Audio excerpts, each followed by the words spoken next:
Nick, whenever you feel prudent. Oh yeah. It should totally be canon that the book above Clarny's head, or the book in his hand, is also just constantly creating like a floating URL link above his head. That's part of it. Some weird like script appearing above his head. We don't know what it is, but it's got like a little red dot of like the live recording sort of thing.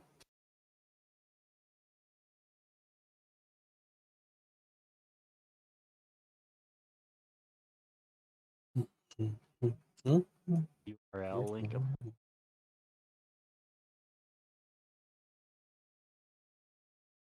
Oh, cool. Awesome. Good to know. Good to know. Hi. What's up? We're here to continue our adventures. Last time on Dragon Ball Z, there was a march, very panoramic views as they marched across the open plains. Several destroyed goblin villages with imperial undead goblins tending to some farms, trying to get that agriculture business going. They found some living goblins who did not remain living very long because they were eaten by an undead bullet. They defeated the bullet, and also you could say defeated the bloat zombie that blew up at them and infested one of our companions, who was so sick he had to stay in the scopes of trees for this adventure. Maybe he'll return, maybe he'll die of his disease. Who knows? That takes us to this adventure on a brand new day. It's no longer raining, so the sun has started out for those of our adventurers that hate the sunlight, which is surprisingly a many number of them. If we could go across the line, I don't really. We'll do this line. We'll do it the way it's on my screen here. Go left to right with our new friend, Girk. If you could tell us who you are, what you are, and just a fun fact about your character. I think that's how we'll do this fun episode's introductions. Well, hello, I'm Ben. I will be playing the Bugbear Fighter Girk. This will be his first game in Arrowknee. Fun fact about Girk is Girk's a bugbear. He's huge. He's hairy. Yeah, I think that's the funnest fact about him so far. We'll make him more fun as we go, though. We'll learn. We'll learn together. Next up, we have our just most random Dark Souls character alive. Yo, what's up? My name's Trevor. I'm playing Tim Toothy, and he's just your average old human fighter that literally just rolls into combat, ready to take it and dish out them punches. Okay, next we have the Dwarf. Surprisingly not the smallest of the lot. I'm Chad, and I'm playing Clarny Blowbottom, and I was doing just fine following along what this book was telling me until I ran into this ragtag troop, and now I'm just here to watch this guy punch things all the time. That's really the most interesting thing. I think that's what we might all be here for, just to watch Tim Toothy punch things. Right. Nats, the smallest. Maybe that can be your new title. That's the smallest. I like it. He is very little for comparatively to other kobolds. Nats is a red kobold, Arcana cleric, and a fun fact about him is he has no idea what the hell his magic is, but he's completely devoted to it. That is a fun fact. Next, we have our Dark Elf. Yep. So I'm Carl, and I am playing my drow Twilight Cleric, Converkin, or Conversion, however you want to call it, pronounce it, who had narrowly escaped death last game. Feels fine this morning, surprisingly. Stitches healed real good. It's almost like it's a magical convention. The sun came up. And last but not least, take it away. Yeah. I am going to be Narvos, who is a Sorlock. Somehow he is one of the taller people in this group, standing at a whopping 5'6". Yeah, so he's just kind of been off on a solo mission of like killing things and potentially trying to recruit people, which he has succeeded in. So he's just trying to make his way back. He's a star boy. Yes. So as the day begins, Narvos, who had been out scouting and looking for things and stuff, as was stated last week, returns with a new fresh-faced companion who has seen no horrors whatsoever. Definitely not. Though to your eyes, this is a goblinoid, a living goblinoid. Hey. Guys, I brought a friend. Hello. Boy. Okay. He was the leader of a village that got annihilated, and now he's following me around. And we're gonna, Do you join speak? back up with you guys. Do you speak people? Yeah. Nope. Hunting. Come back, all goblins dead. Oh, so you know about as much as we do. Yeah. Okay, it's cool. We'll avenge your family and shit. Yes, that sounds good. Hopefully they're not just walking with the conquering army. All right, so what would you guys like to do, and what order would you like to continue on the path that you had set out on last week of essentially following the Black Column at this point?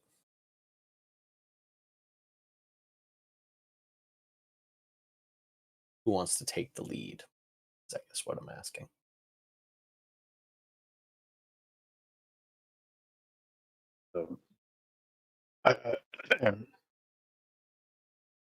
I'll do it, but yeah. Well, I've been gone, so I don't know what you all have been up to. All right, the basic plan is the town like we fought. Remember Starboy? Mm-hmm. Yeah, there's more of those, and we're just skipping past them. And it feels like it'd be nothing learned, nothing gained. We need to get to that. I point to the black thing, and then I Yeah, I squint thought the plan as I was looked up. to get to the fortress there. Yeah. That sounds like a plan. Let's do it. It looks like to the mountain, at least, it'll take you almost until like just past noon to get there. The Black Column would be reached sometime mid to late morning.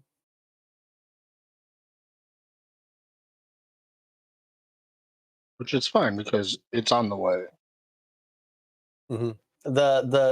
So the image you guys kind of see if you're on a hilltop is sort of the rolling hills for a while. This large blacks, like at this point, actually, the next morning it's lightened to like more of a gray. But past it, there is a large mountain, and then past that, you can begin to see the blue of the ocean, as that is the horizon line. And on the eastern coast is the ocean. Now we're a bit closer. I mean, I can't see shit, but can anybody else like see more what the Black Column is? Like, is it smoke? Is there any? if one of the two of you that have sunlight sensitivity probably could make one with disadvantage, but anybody who doesn't have sunlight sensitivity can make a perception check for me if they want to try and make out any more details about the lands and markings in the coming stretches of land. We'll give it a shot. 15. 15 will show you that the smoldering wreck is definitely a you can kind of begin to see the upper parts of walls past several of the hills, some fortifications. It's probably another village that has fallen and been burned. Past that, with a 15, you see that there is a dust column that has begun to move on this day. Like about mid-morning, you would begin to see that there is past this like column of fire smoke, a dust column that is moving forward. And on a higher hill, probably on a 15, you can see that like any sort of grasslands have been flattened on like a single stretch of land. Can't really get anything about the mountain due to, you know, smoke kind of obscuring the sort of center part of the mountain. You don't see much about that though. Let me ask you guys a question, party. What the fuck does a necromancer want with corn and shit and wheat? Like what why? I have no idea. It is perplexing. That's a good question. I don't know the answer.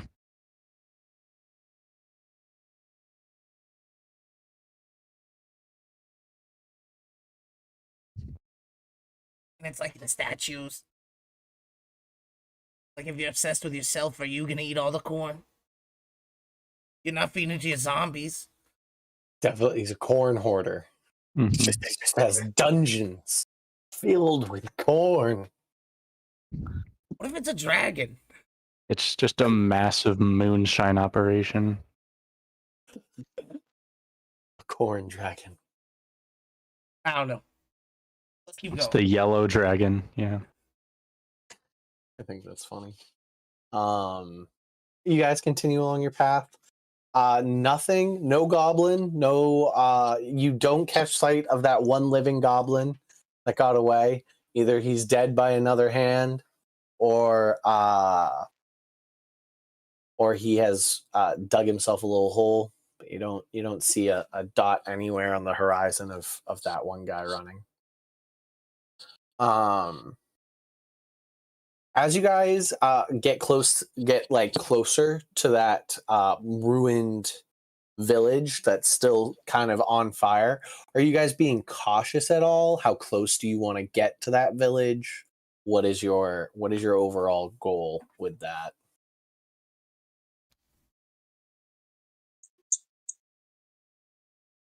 Probably a wise idea to be cautious. Yeah. Mm-hmm. Agreed. Do I'm you pretty unstill. you don't have to necessarily sneak forward to be cautious, Right. especially those of you that don't have sunlight sensitivity. You guys could maybe go keep a distance and try and look in. It is definitely like you don't need a perception check to know that that place is probably still in some stage of fire. There's definitely still something burning inside the fortifications. Also, you don't, as you get pretty much like within a half a mile, there's no farms like there has been previously. There's no goblins tending a farm. You don't see like any signs of that sort of like imperial agriculture that you have been used to. But it was like, okay. So it's like they're trying to set up a classic kingdom type structure here, something. Right, they're in the middle. They'll have their whole shit, and then they'll have the farms out there with zombies. But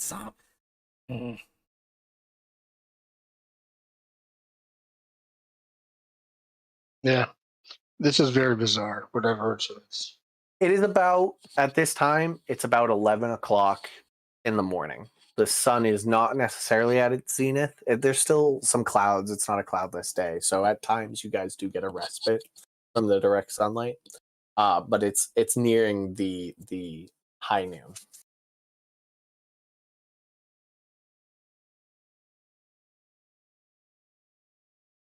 what do you think, Tim Toothy?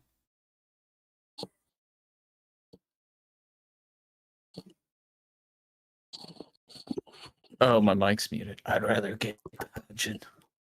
Rather get to punching, yeah. Mm. Clark, wait, what was it? Gurk. Yeah. Do you see anything you like, or like what do you think we should do?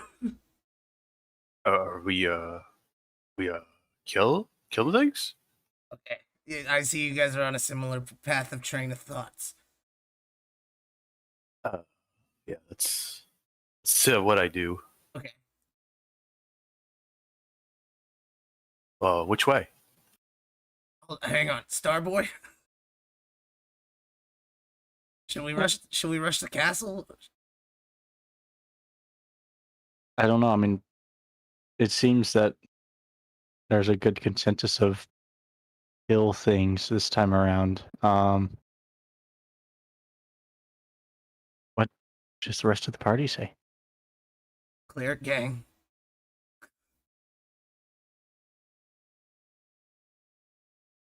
I think Clarky's the only one who hasn't spoken up yet. Yeah. Punch. So all five of them turn to you, Clarny, with no consensus in the party. They're all like, and so it comes to you and your book. Even the book says ... Oh shit. So I say, oi, we should probably move towards the I say we move towards the roaming dust cloud. Okay. Which is much more easily noticeable now that you guys kind of have wandered from like on this like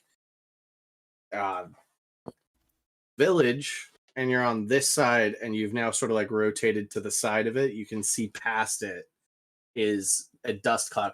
Give me a perception check, those of you that want to see if you can make out any details of what's making that dust cloud. I got a 22. Ooh, I got a 17. ooh, both very decent. We may not be able to make decisions, but at least we're talking as a group and going over things. I think this is the most I've seen a group be like, no, you. Excuse me. Democracy. I'm like, somebody strongman this. Right.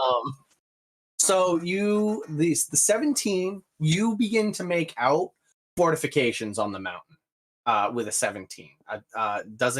You can't really see what's making up the dust cloud, but you can readily see that built into that mountain, facing this direction, so facing deeper into the Goblands, is some mountain fortification that the dust cloud is definitely marching directly towards. With the 22, you can see you decide to stand there. The party kind of continues walking, and you stay at the zenith of a hill for just a beat or two longer than them, and you see come up the top of a hill that you see, and then back down, just this massive skeletal head. Oh shit. Shining white, bleached white skeletal humanoid head. And then it dips back below the hills. Was it attached to anything? Like a neck. Okay. Like you could see it continue down. It was like along a side, because they're trying to not just like go up over a hill. It wasn't like this thing was walking on top of a hill. You saw it like between two dips in a hill, and then it like disappears back behind the hills.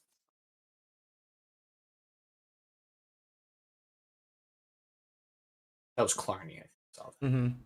Yeah. So I'm going to explain to the group what I have seen, and then suggest that we maybe steer clear of the giant skeleton head thing. Then I could scare it. Yeah, I think that's not a good decision to attack at the moment. I think we should leave that alone. It's hard to guess the size of the creature, but to give like maybe you guys an example of like scale, it'd be like seeing like, I wouldn't say the colossal titan, but a very large titan in the distance. Mm-hmm. Like that sort of like large size, not that massive scale, but the larger of the normal titans. Yeah. Anyway, now I got Attack on Titan stuck in my head. Thanks. No problem. Put on your gear, go get it, guys. We just see like little goblin figures like flying around it on little things. Wonderful. Love that. Thank you for the idea. We'll come to that later in a later game. Goblin mechanic. Yeah. Goblin ODM gear. I love it. Right. So you guys have that. How would you like to proceed? Is this thing like in between us and the fortress? Is this something we'll have to cross paths with if we head towards the fortress? Should we make a decision on which? So if you guys walked in the straightest possible line, yes, you would walk directly into them as they are walking in the straightest possible line to the mountain fortress. These goblins are super hilly and like flat. That's the only mountain you see to the distance. Like if you look behind you, it's just to the horizon, grasslands and hills. Some trees. So it's very easy for you guys to go like kind of like skirt in a triangle or like, oval, whatever, and just skirt around them. And you guys can tell you're moving faster than them. Whatever they are not moving at a adventuring party's pace in terms of a march. Which makes sense. It's understandable. Large groups are slow. So And yeah, undead are even smaller. An army moves at the slowest, at its slowest pace. Its slowest person's pace. Skeletons ain't got no muscles or sinews, nothing. They can't move very fast. At this point, it is about noon, and you guys still sort of like camped adjacent to the ruined settlement. You do begin to see one by one walking out little goblin undead zombie farmers, pitchforks, seeds, and a thing. They have begun to walk out and find plots of land.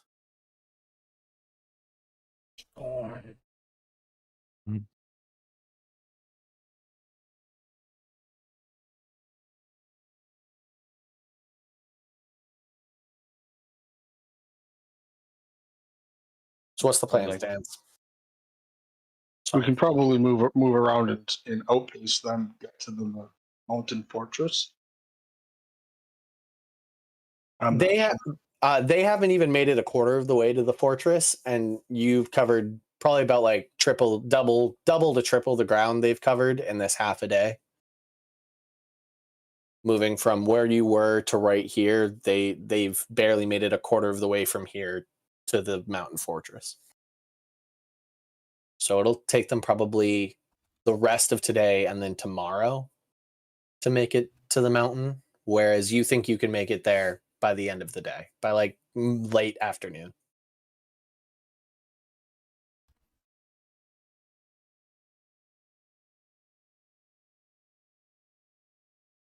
So The question's going to be, do we want to wait, let them set up outside the city, outside the fortress, and then try to slip in and go after their leadership?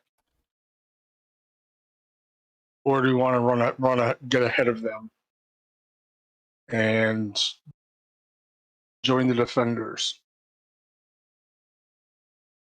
I mean, if they're living defenders, then they're people we can talk to, maybe figure out what's going on more. The downside is if we do try to get up to them and they don't like us and keep us locked out, then the army shows up, kind of a rock in a hard place situation. But I think we probably have a hard time taking on the big thing on our own, the army on our own or whatever. So I'd say let's help them out. Go head to the fortress. Girk, you are aware that there is a mountain fortress called Gob's End in that mountain. Fair enough. You would know, as a leader of a somewhat small village, you know that if you had been there and an army had come up to your village, you would know to try and get everybody and take them to Gob's End as the last sort of like stronghold against, orcs, bugbears, the living people, anything. The goblins would most likely run and try and hole up in their best made place.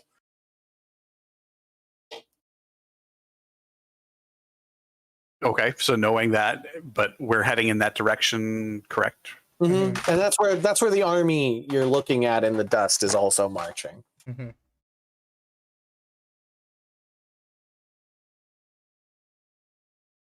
Let's do it. I say we keep pace and beat them there. Let's run. The fortress. All right. We got to Aragorn this, get there before the army does. Yes. Yeah, the 10,000 Uruk-hai. Yeah. Yes. Yeah. All right. So do you guys hoof it? Do you guys try and just like run as fast as possible around in two? Yeah, I will. Mm-hmm. For sure. Yeah. Tim Toothy starts running. Like looks at you guys making a decision, nods his head, and then just turns and runs. Everybody kind of just looks at themselves like, what? Just kind of shrug. Start quick pacing. All right. Yep. You guys run. I would like. I said not necessarily running, but like a jog. Yes. I would like you to roll me a d20. I rolled a 4. Okay. As you're just like Naruto running down the hill away from everyone. That's fine. Over the next about like 3 hours at the pace you guys take, you guys in that first half an hour to an hour, you guys overtake the dust cloud. At various points, you guys stop and can easily make out like you watch at one point several columns of undead soldiers, most of them skeletonized. There isn't a lot of flesh on these frontline troops that are marching towards Gob's End. There's you can see shields, sword and board, bunch of archers. At one point while you guys move past them, you see several skeletons and zombies pushing siege weaponry. Some like wooden rotting catapults that look to be held together using magical cords. There is one individual that looks much more put together than the rest, riding a large undead horse. The only horse in the army, it looks like. And that one does sort of like go up hills, which is why you see it's sort of like adjacent to the army walking with it. You guys run to Gob's End. They if they spot you, they don't come after you with the 4 roll from Tim Toothy. As you guys approach Gob's End, this sort of like mountain edifice rises up, and before you is a sort of like stone. It looks honestly, to Clarny especially, you mark it as old dwarven architecture. Definitely goblins didn't make this. Probably Conversion also would mark it as dwarven, with the Duergar in the deeps. Goblins can't make things this good. There is a lot of like goblinoid attachments to it, of these like rickety wood embankments and like stick barricades in the sand as you guys approach. But definitely like this stone carved in architecture, some old dwarf. As you guys approach, there are swarming on the on those rickety wooden ramparts, and in front of the stone gates, behind the spiked barricades, are green living goblins that, as you guys approach, the ones who are sort of like laxed on duty in front of the barricades draw their swords, pull up their shields, and start barking at you in Goblin. We're gonna real quick here. You're gonna see the army probably because I already have it over there, but we'll. Yeah, we float through time and space. Oh no! Don't worry about that. I don't see there anything. yet. It's not there yet. It isn't real. This is the goblin encampment. Gob's Deep. This is Gob's Deep. It might just be me, but I'm getting the feeling the goblins didn't build this. Yeah, like most of you get that feeling. It ain't like, giant tech, though. I know that much. I have a 2x history check on any kind of stone stuff. If you want me to roll. No, like it's when it's dwarf work, pretty it's much dwarf know. work. Yeah, when it like if this was something else and I knew that, like I'd make you roll for it. But like dwarf work's dwarf work, and you're like, perfect. I can see. It's definitely super old though. Nothing modern, like, and like just the age of the stone you're looking at. Definitely, you're like, this wasn't made in the past millennium or less. Okay, who wants to? Girk, actually, you hear. What do you want? Why do you come here? There's a lot of undead coming. We know. I think I would look around for a reaction. I think we're gonna help. Help with those guys? I'm looking around at the party like that's right. Mm-hmm. Yes. Yeah. See, they're here to help too. Me and you. You wait here. I go get Gobby. He know what to do. Gobby know. This guy turns and walks in there, and you hear him discussing with those two, like, they say they're gonna help. They're gonna help. Oh, really? Oh, okay. And he walks in, and you wait. You wait a solid, like, 15, 20 minutes. This goblin kind of just walks out and sort of, like, stands guard over you, arms crossed. Specifically at Nats, as Nats is the only one he's taller than. And so he sort of, like, imposingly sort of stands close to you, trying to intimidate you. I'm going to roll an intimidate. Okay. You want me to make a wisdom save? It's an insight check. It's an insight check to beat intimidation. The 10. I rolled a 7. So it's just as intimidating as I made it sound. Not at all. About 15 minutes later, the the gate opens, and then it opens way more, like about like 10, 15 feet across, as this guy comes out on a spider. He like climbs over that rampart and down, and the spider walks over and like stations itself right here. It's a spider that's like a solid 15 feet wide. Nice. Its legs are easily like 10-foot long legs. Its fangs drip venom as it walks forward, and like sitting, lounging on the abdomen is a very like regal looking goblin, a bit fatter than any of the other goblins, and is just like riding this spider. Hey, Hey, what are you here to fight? is he speaking people? Yeah, yes, No. he is speaking people. I'm here to punch. Well, yeah, we're here to fight the other people. Are you good at punching?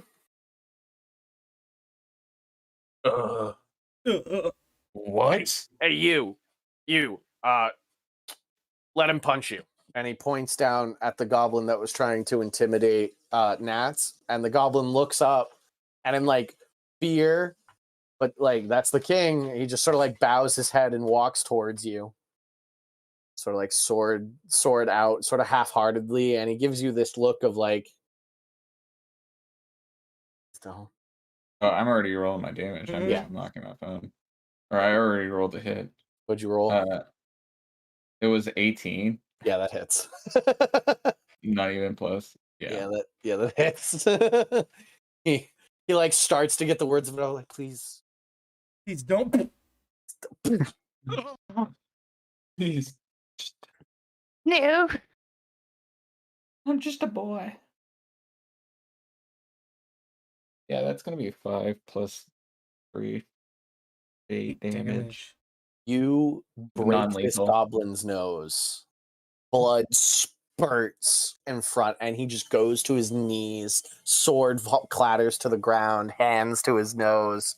The goblin on the spider is roaring with laughter, just like rolling all over the abdomen of the spider, just having such a good time with what you just did.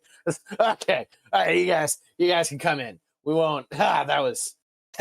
Get up. Okay, come on. Yeah, let's go. I like this guy. I like these guys. Cool spider, bro. He walks back in. Oh, thank you. Yeah. I conquered him. Him and his band of spiders came to attack our people once at my village. Village is, several miles to the south, very close to where that knucklehead came from, but we killed all of his family, and he's now the last of his tribe. So I took him. And you guys go past all of these barricades, and you follow him in. And behind the wall, you guys see like a solid army of goblins. Yeah. Just sort of walking around. A lot of like sort of ants type deal where they're. I don't really want to like move everybody around here, but everybody's moving, getting like arms, maybe like yeah, they're all, every once in a while there's just like a small nick in the side of one of these sharp sticks because they're stupid goblins. But there's people grabbing like big rocks to put over these walls. There's like a goblin putting a pitch on arrows to make them fire arrows if they're lit on fire. There are 3 shamanistic, sort of like cloth-wearing, staff-wielding goblins that were hanging out when you guys walked in, close to this sort of like stone edifice central building. That when the Gobby and his spider walks in, they instantly rush over, as they are his personal bodyguards. Are these 3 shaman? He does seem to have like a large war axe on his side. He has this sort of like battle standard with a bunch of skulls on. Welcome to Gob's End.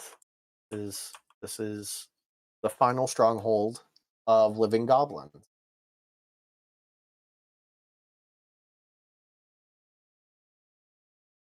Hey, you guys got a shop around here?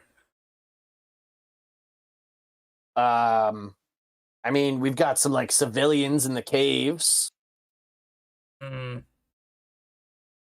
Sure, they've got something. I guess you could call that a shop.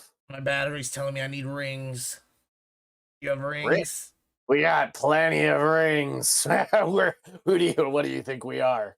I need Not two. goblins. I need two Ah. platinum rings worth 50 gold each, bud.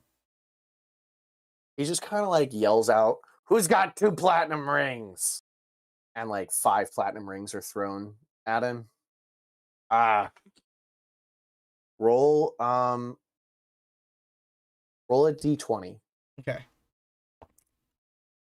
17.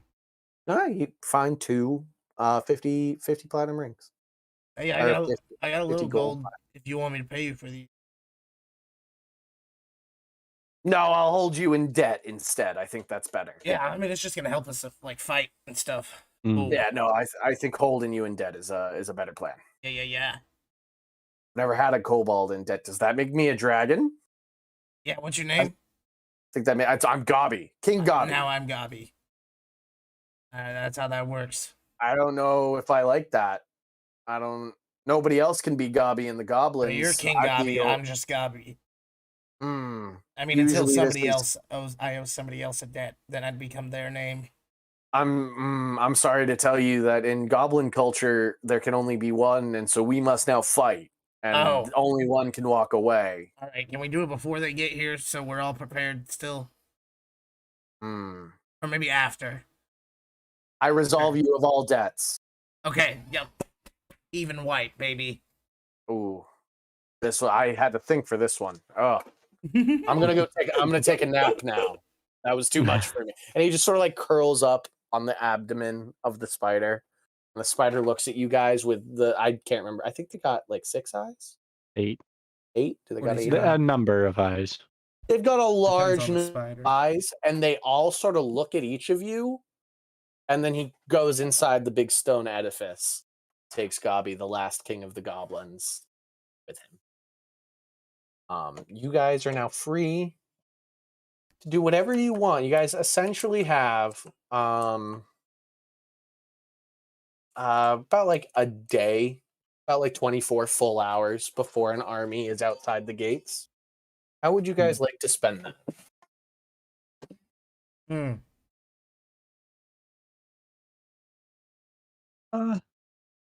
Punching like a dummy.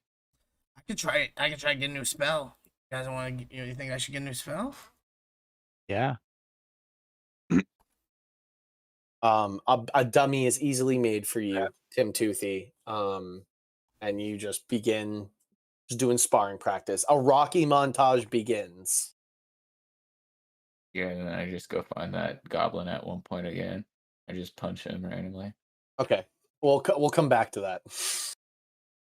Roll me a d20, Sean. 14.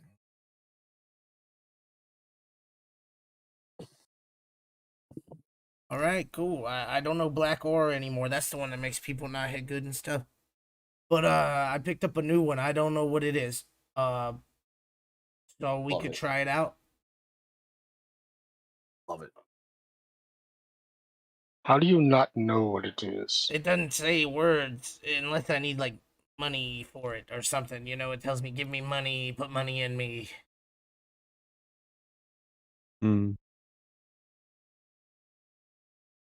All I know about this one is it's white and it don't go far.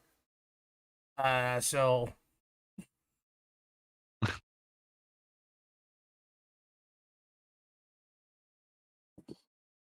Nope.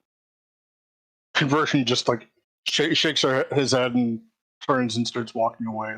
Nope. Okay. Anything Conversion wants to do in this 24-hour period? Is it overcast? I mean, it becomes night very quickly after you guys get here. It becomes night. and then the next day it is an overcast day. Okay, during the night was up, no, visible. Mhm. Okay. Yep. Just out under the moonlight. It is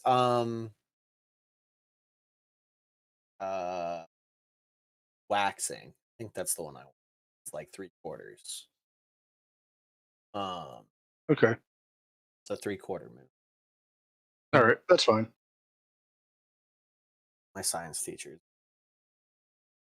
Gurk. Gurk, what would you like to do? Gurk would fletch some more arrows, sharpen battle axe, find food, and hay for laying on, sleeping.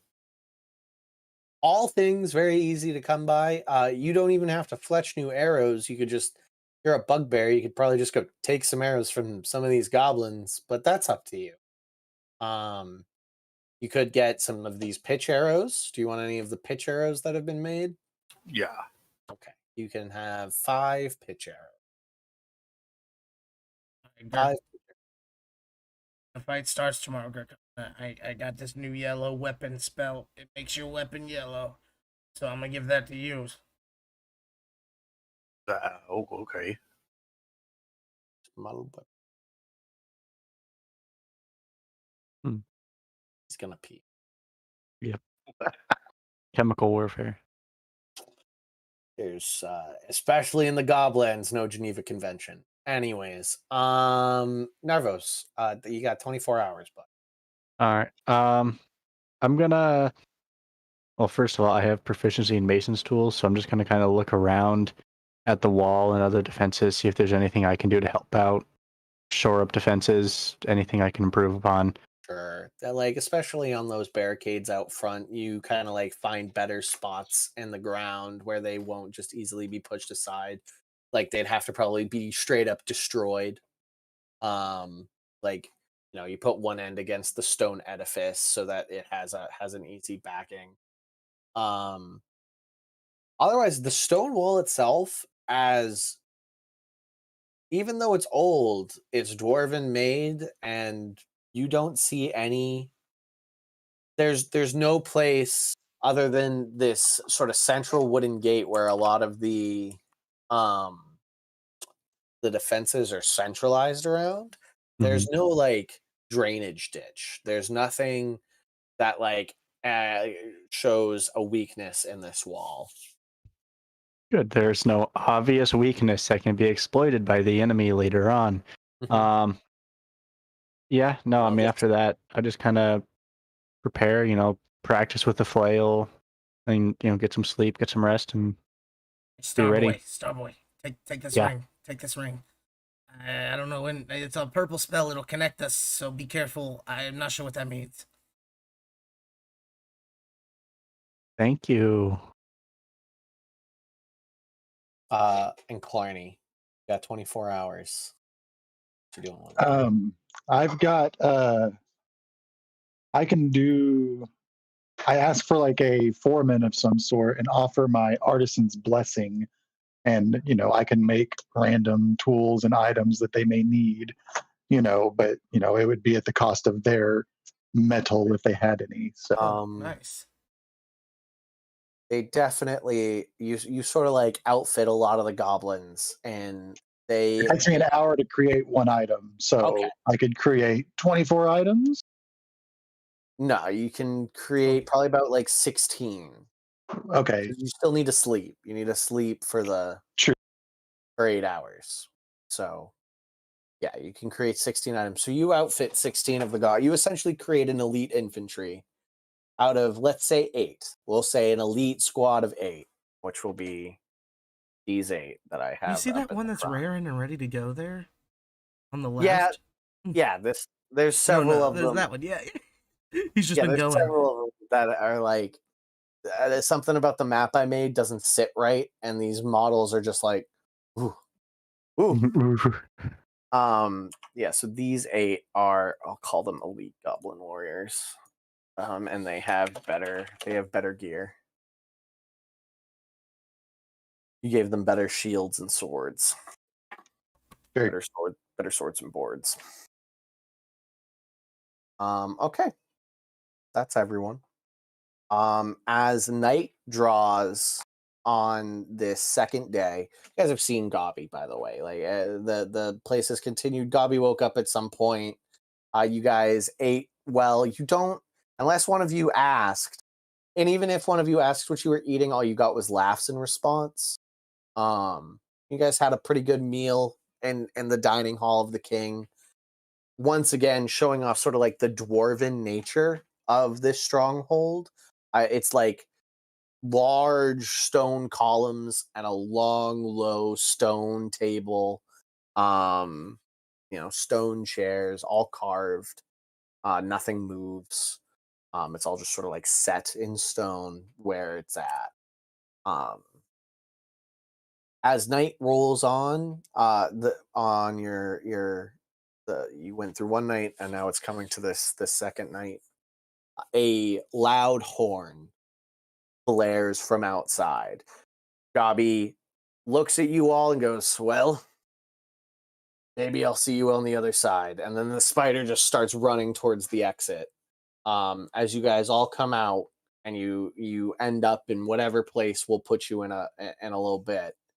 You guys do see out here the ranks upon ranks marching forward of the undead. Behind them, this one monstrous beast, this like black leather skinned furred beast walking on its knuckles towards you guys, and two also really large skeletons, like solid giant sized skeletons, and the siege weaponry and rank upon rank of soldiers. And in that center area right there, off its horse sort of like being taken away by a handler, is a larger than the other skeletons but still medium sized undead figure.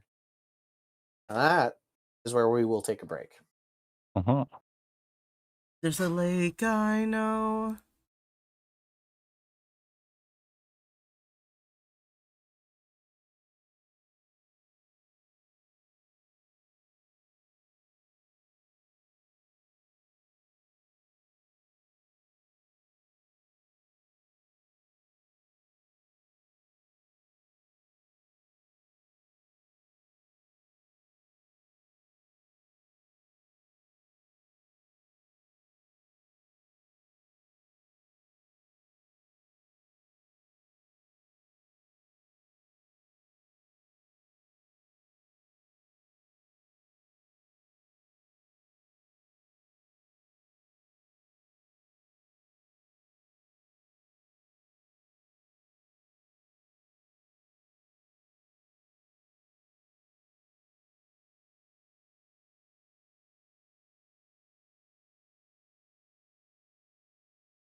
We got curious. It literally drove us down a whole spiral conversation of TV show and modern media.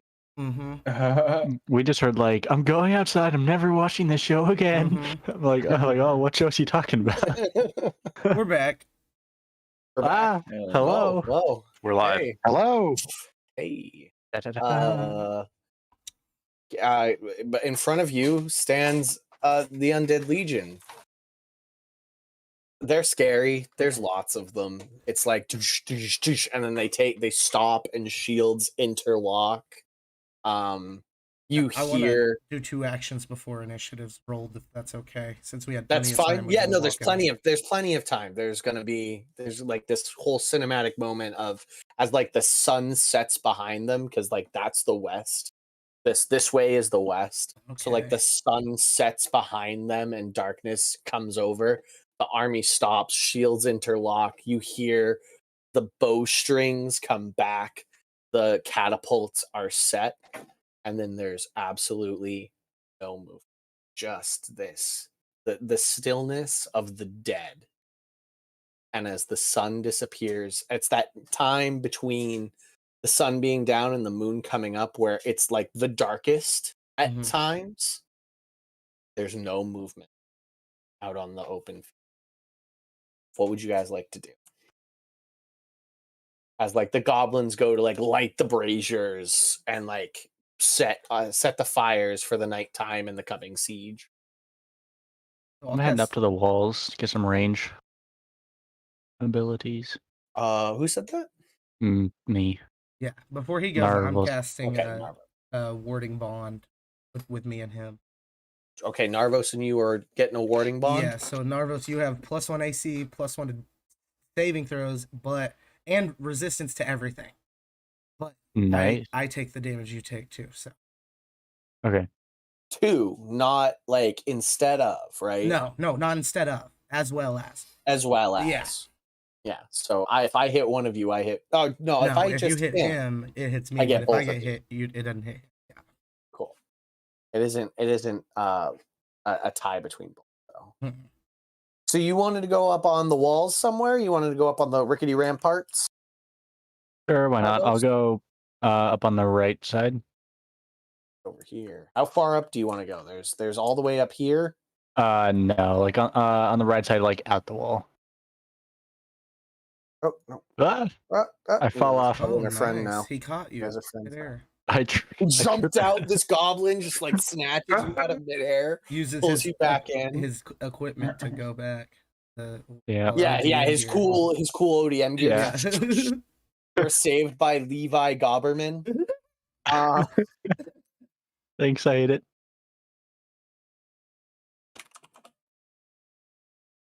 So he has been christened. You better up his stat. I think it's funnier if I don't actually. So here you are over here. Okay. Where does everybody else want to run to as braziers are being lit? Oh, I'm going outside to the front of the gate. Okay. Tim Toothy pushes past the first line of defenders. Where do you want to be? Those 2 guys on my left. On your left. And I'm just telling him how fucking much fun it's going to be punching these things. They do not understand you. They just sort of bark back at you in Goblin, and that's that. Gurk, what you doing? Magic weapon on Gurk's weapon, whatever it is. Okay. So it's a +1 weapon now. Which would you prefer? Your bow or your melee weapon? My battle axe. That makes it +1 to attacks and +1 to damage roll. Fair enough. I would have followed the other armored person out. Do you want to go stand next to Tim Toothy or on the other side? Yeah, let's. Yeah. You got it. So you hear as you walk up with Tim Toothy, you hear these goblins go, "Well, thank God you guys are here. I saw you punch Jerry back there. He can't breathe out his nose now. I mean, thank God you're here." They like you. Oh, awesome. Yeah, it just kind of explain to them what I'm saying out loud. Okay, so I'll be grabbing the skeletons and punching them really, and I'm just gonna go on a tangent. The two goblins, one of them looks at you, Tim Toothy, and nods enthusiastically, while the other one looks at Girk and nods enthusiastically. Awesome. Yeah, Girk's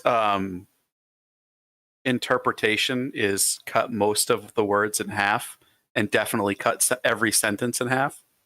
Uh-huh. Love it. Love it. You're gonna punch them. Exactly. Okay. Next we have one of you three. It's these three left. Cleric gang. Cleric gang. Yeah, Clarny's a cleric too. Mm-hmm. Cleric gang. Where would you like to be?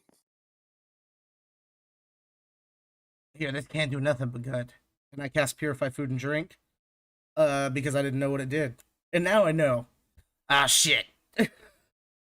All of the food that like the goblins have on their person, like the rotting, like pocket bacon that they've had for several weeks, they might not die from that now, though. Hell yeah. Not a total loss. Save some goblins from Oregon Trail disease. I'm gonna take a sniper's position. Like a true sniper's position, you want to be like, I'll give you a perspective, like up there. Yeah, basically, does that give me 120 feet when they reach the gate? Oh yeah. You're probably like 70 feet from the gate right now. Yeah, that's great. You will be hanging out with Gabi. Gabi's also up there as it's the Hawk's position. Mm-hmm. So you can yell out orders. It'll also be up. It's his personal guard.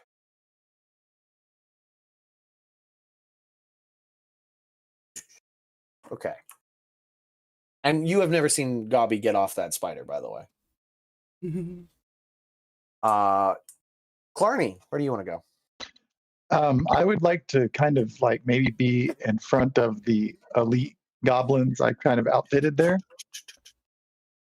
Nice. You're giving them a nice rallying speech of like, use these arms. They're just nodding enthusiastically because you're the guy that gave them. And then is it too early to go ahead and blessing of the forge on my armor? Because I'm going to go ahead and want to add some defenses to my. That lasts like all day, doesn't it? Mm-hmm. Oh, you're right. Yeah. You would have done it this morning. Long rest. So I want to go ahead and cast it on myself, on my armor, to give myself some defense. Love it. Yep. I am pretty sure you do that like in the morning when you wake up, when you pick your spells. So it's like a morning ritual for you every day. You pick something. Oh, well, I thought I could cast it on anybody's stuff. You can, but you still got to be in the morning. But you still got to do it in the morning. Gotcha. Or after a long rest. Doesn't have to act. Correct. Yeah. Whenever you do your sort of like morning ritual, a waking up ritual type deal, which is when clerics can pick their new spells. In like the magic terms, the upkeep deals. Convergent. Where would you like to be? You're muted, Carl. Yep. I'm gonna head out and go with Tim Toothy and Kirk. Okay, you want to be on the same side as them? Yep. Cool. We've just got to stop. These goblins actually look at you and turn to Girk and go, do you want us behind you? Or do you want us in front of you? They're wondering, should they go front or behind Toofy?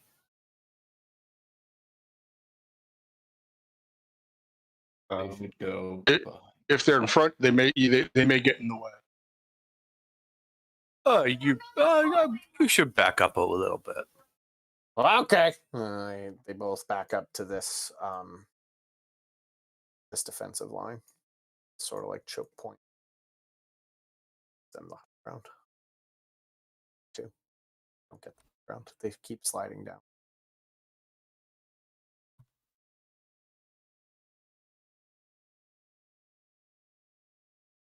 Right.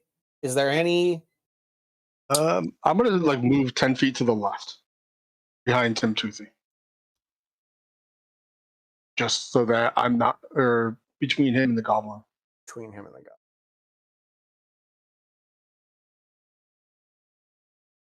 There we go. Okay. Any everybody got any spells and or sort of like preparation spells or abilities that they wish to do? I'm gonna be casting Bless upon Tim, Girk, and myself. Okay. Okay. You do that just as right before initiative roll. You wait until you hear and see as the moon begins to rise, the advancing undead troops. You hear like the unattaching of shields, the swords coming out of their sheaths as the army moves forward. And you cast Bless on the three of you. Okay. You all, as it moves forward, hear this roaring battle cry of like, how to explain screaming without lungs? Just like the rubbing of bones and pushing of like attempted pushing of muscles, that whatever muscles do remain on their person. So it's this just weird clacking and like almost exhaling sound that echoes across and into this sort of mountain. With the sound, it sort of like folds in and then bounces back out from behind you. It's very eerie. And then you hear the snapping of the catapults.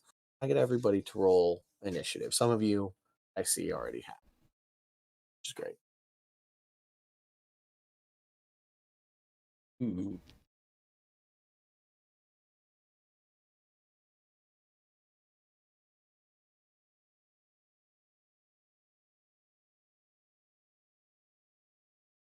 I never thought that'd be so simple. Sorry, I've been seeing a lot of Drake Bell memes.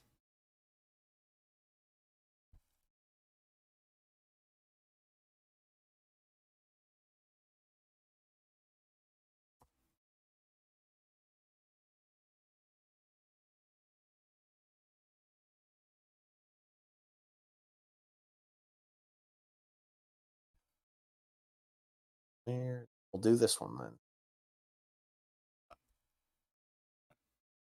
Okay. Cool. Cool.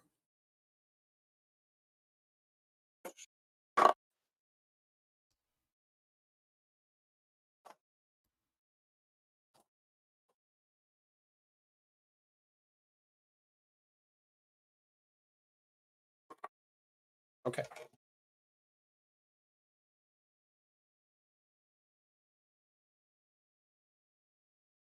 So first up we have Tim Toothy. He's up for. Yeah, I'm just gonna hold my action. Basically, just to wait for them to get closer.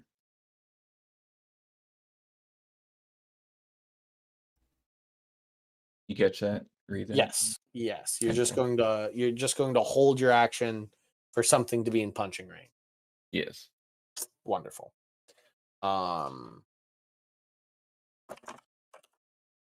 Wonderful. Okay, so you're just holding. Do you want to move at all? Do you want to be like closer to the barricade? Or are you just gonna? Yeah, I'll move up. Which one do you want to go to? Left or right? Right. Go stand right behind that I barricade. have an idea for Tim Tooth. Can his chain shirt be armor of donning and dofting? Because he likes to take it off and put it on real quick. Yeah, sure. I see no problem. But chain bib. Chain bib. Chain bib. Next up, we have actually after Tim Toothy, the siege weaponry slams in. And so I need... We're going to have Tim Toothy, that goblin, and then it'll be the gate will take damage. So for Tim Toothy, we roll to see if we hit. Probably miss. Not gonna. Yeah, it's only a 9 to hit. No, it does not. Big ass. Yeah, a giant spear moving at like 300 feet per second.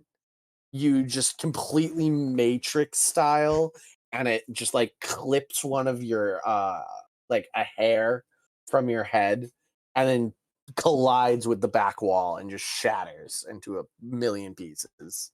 I just turn to the goblins behind me and just give them a thumbs up.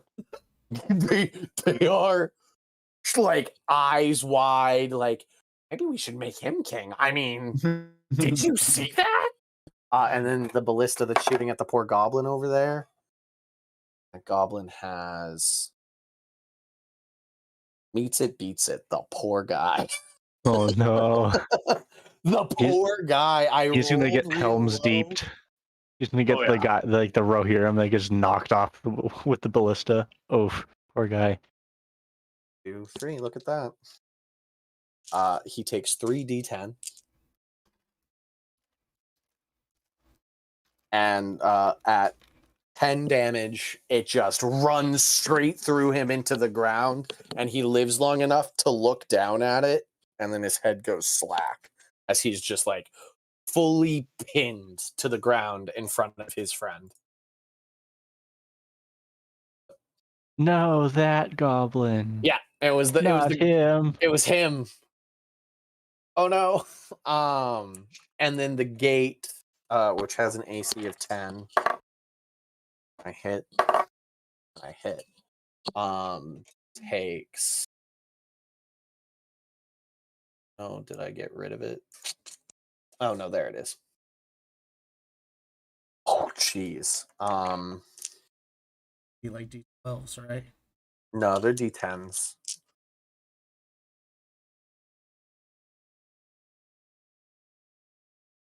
I rolled all 7s that time. Watch out, Clardy. It takes 98 points of bludgeoning damage as to what you guys see, the three of you that are out on the field, as like skull rocks, like they're giant boulders moving so fast that like your brain only like registers that there's a face before both of them slam into the gate. It's still standing, but it looks like it took a very decent hit. Next up is Clarny. Clarny, you would have been literally like those boulders hit the gate, and you would have taken a step back at like that thing about to fall, and then you're like, no, it's good, it's good. I trust my my ancestry here on building this this gate. Let's move me away from that business and go to my right a little, kind of to the right of the whole group there. Yeah, Let's kind of hang out right there. Cool. And then I don't really have anything to do like preparation wise, so I'm just gonna continue chilling. Okay. All right. You can you take the dodge action. That's always like if you got nothing, the dodge action is a great one. Okay, let's do that. That makes it so that you have advantage on any dexterity saving throws you might have to do. Yeah, I'm definitely gonna need that. So and also gives you gives disadvantage on anybody attacking. After you comes Nats. Nats will hold a firebolt. Do you have like a tape measure that goes on angles? I don't know, but I'm pretty good at like ballparking. I have 120 on firebolt. Oh, firebolt? Yeah, you can shoot. So that's about 70. You can shoot to like probably around conversion. Okay. Yeah, and like pretty much anything closer than that really is beyond your eyesight because of the wall. Yeah. I'll hold it. I'll just hold a firebolt. My turn. Finger gun pointing out. You got it. Narvos. All right. How far away am I from all the skelly boys? Oh, they are 5, 10, 15, 20.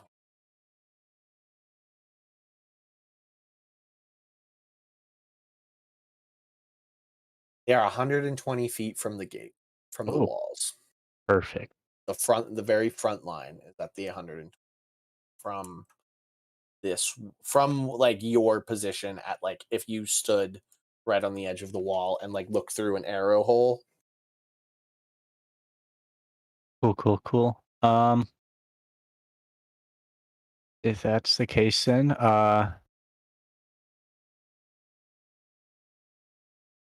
yeah, I'm gonna first attack. Gonna magic missile. Okay. Are you going? How are you going to plan out those magic missiles? I'm gonna go just 2 to 1, one to another one. Okay, roll that damage. All right.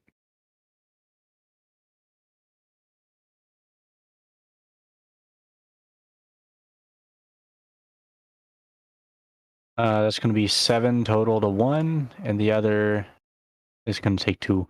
2. 2. Okay, so sorry, it's these two. This one, boom, boom, both of them just slam into it, and it crumples.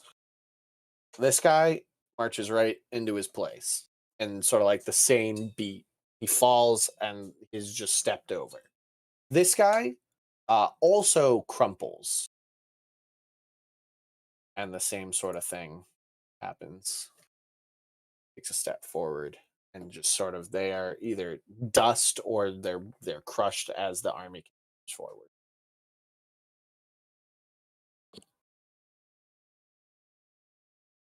Anything Nice. else for like a bonus action or movement?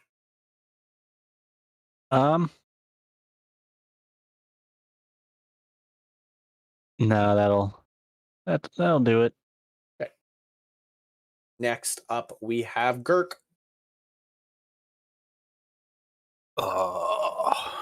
Work. It's my distance to. Yeah, how far can we see currently? I mean, you can see the entire army. There's like a hill line, probably about like 300 feet away from Gob's Deep, Gob's End. So you can see, this entire army. Tactically, do we think the big creature in the back is the leader, or the tall guy behind the? You see the tall guy waving around his sword and looking like he's about to say something. He might just not have been able to say anything yet in this round of combat. I'm going to try and thwunk him with an arrow. Okay, you With see my as he's longbow. about to give his Alexander the Great speech, and you're just like, no. Question. Mhm.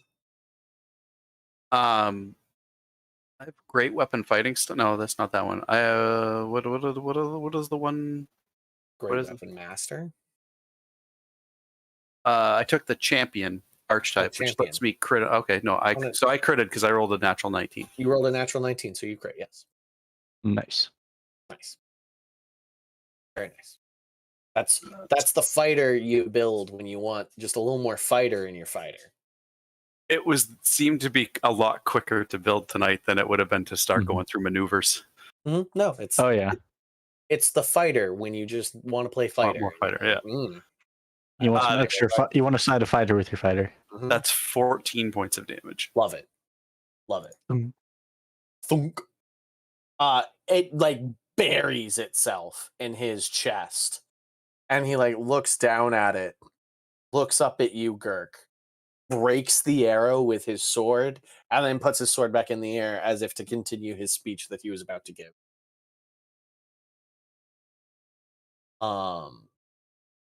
after Girk, unless you have any movement you'd like to do, Girk, or a bonus. I think I've got. Let me. I have no cover where I am. Correct.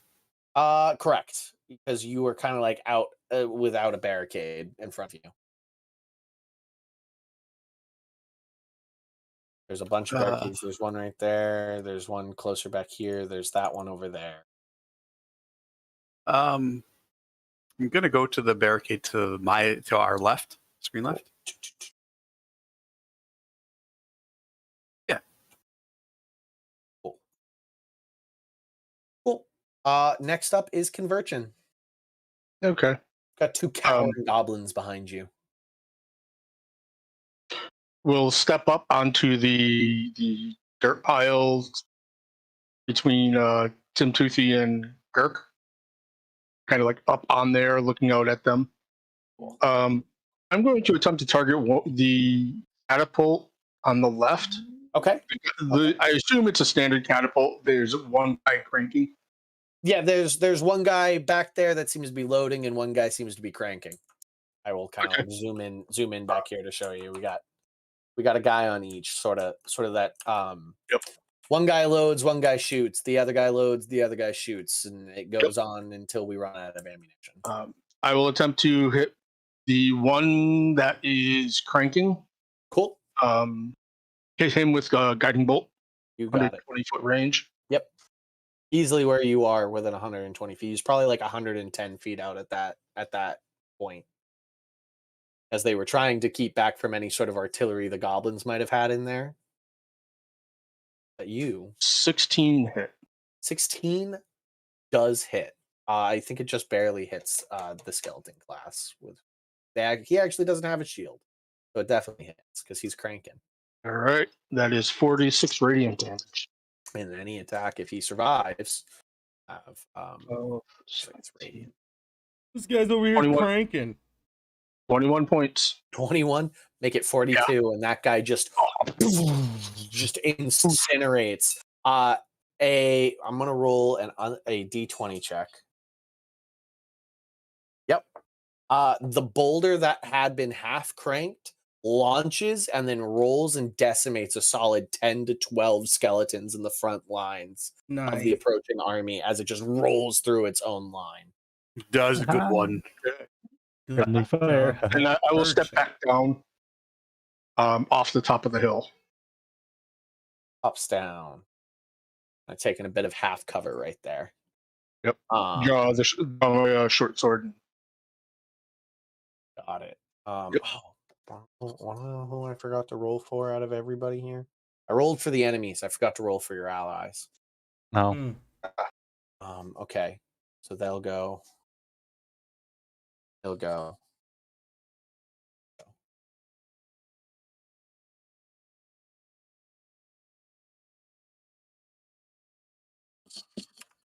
You know, yeah, having our allies fight definitely would make this a bit easier. It would. It 100% would really help this scenario I've put you all in. They're just all too amazed at our skills. Yeah, they all there. spend that first round of combat just looking at you all in awe of like, I think we did a good job letting them in. I think this was a good call from our king to let these guys in. Can't wait till you see what comes out of my hand. I'm actually going to roll a second one for the warrior, for the elite warriors to have their own. Okay, cool.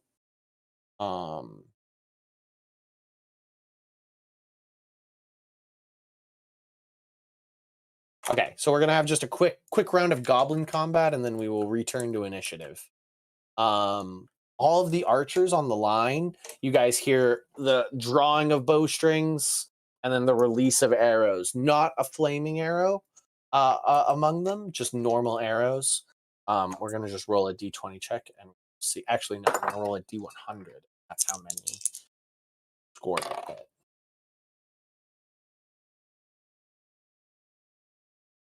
No, that's a 1. I rolled a 1. The skeleton is pretty far away. So one arrow manages to boom. Just the dead skeleton sound in Minecraft. Unintentionally recreated the start of Helm's Deep. Yeah, it's just a one old goblin.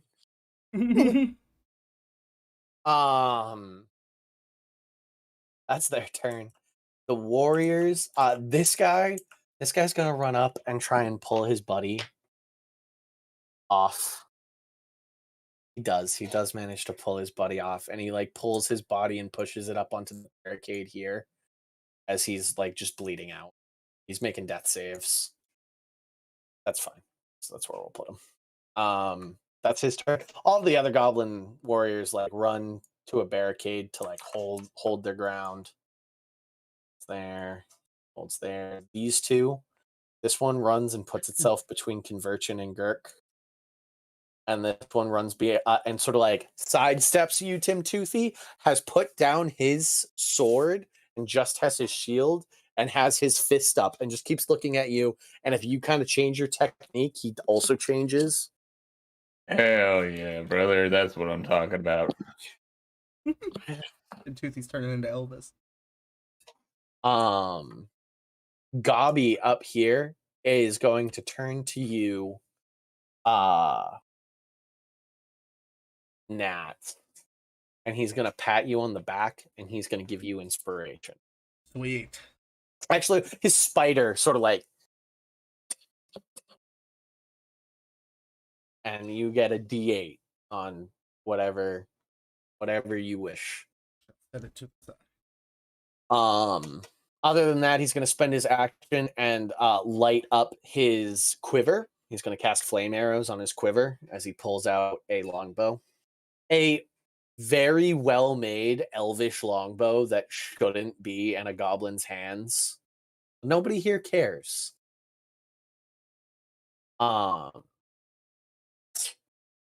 That's his turn. And then now it's the Bone Boys. The Bone Boys march up forward. As they get within 120 feet, I couldn't find a model that had a giant bow and arrow like I want them to, but they pick up this giant bow and arrow, pull out essentially a ballista shot themselves, draw back, line of sight, and then shoot. I'm going to aim one for this goblin and one for that goblin. That's a natural 19 on the first goblin. And that's a natural 17 on the second goblin. Oh. The first take.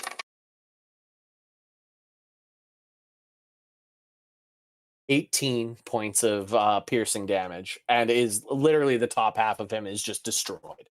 And there's just nothing left. And the second one takes 12 points of piercing damage. And so just as he's putting his friend down and being like, I'll come back for you, buddy, he turns and just takes it to the face and just falls dead. That's the goblin. He's gone.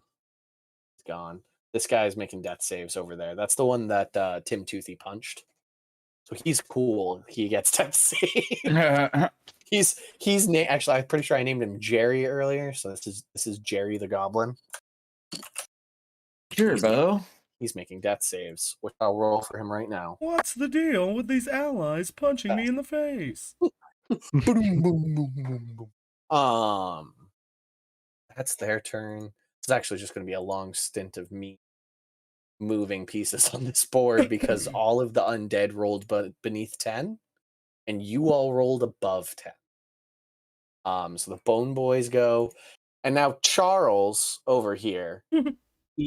He yells, in the name of William the Conqueror, for the glory of his name, take these living creatures and bring them within the fold. And he gives an inspirational speech, which gives all of his allies 5 temporary hit. He really wishes that could have happened before a boulder rolled through his men. Could have been quicker. It's now the army's turn. Everybody here. You're at the wrong angle for that. There you go. Yeah. There we go. The Undead Legion moves 1.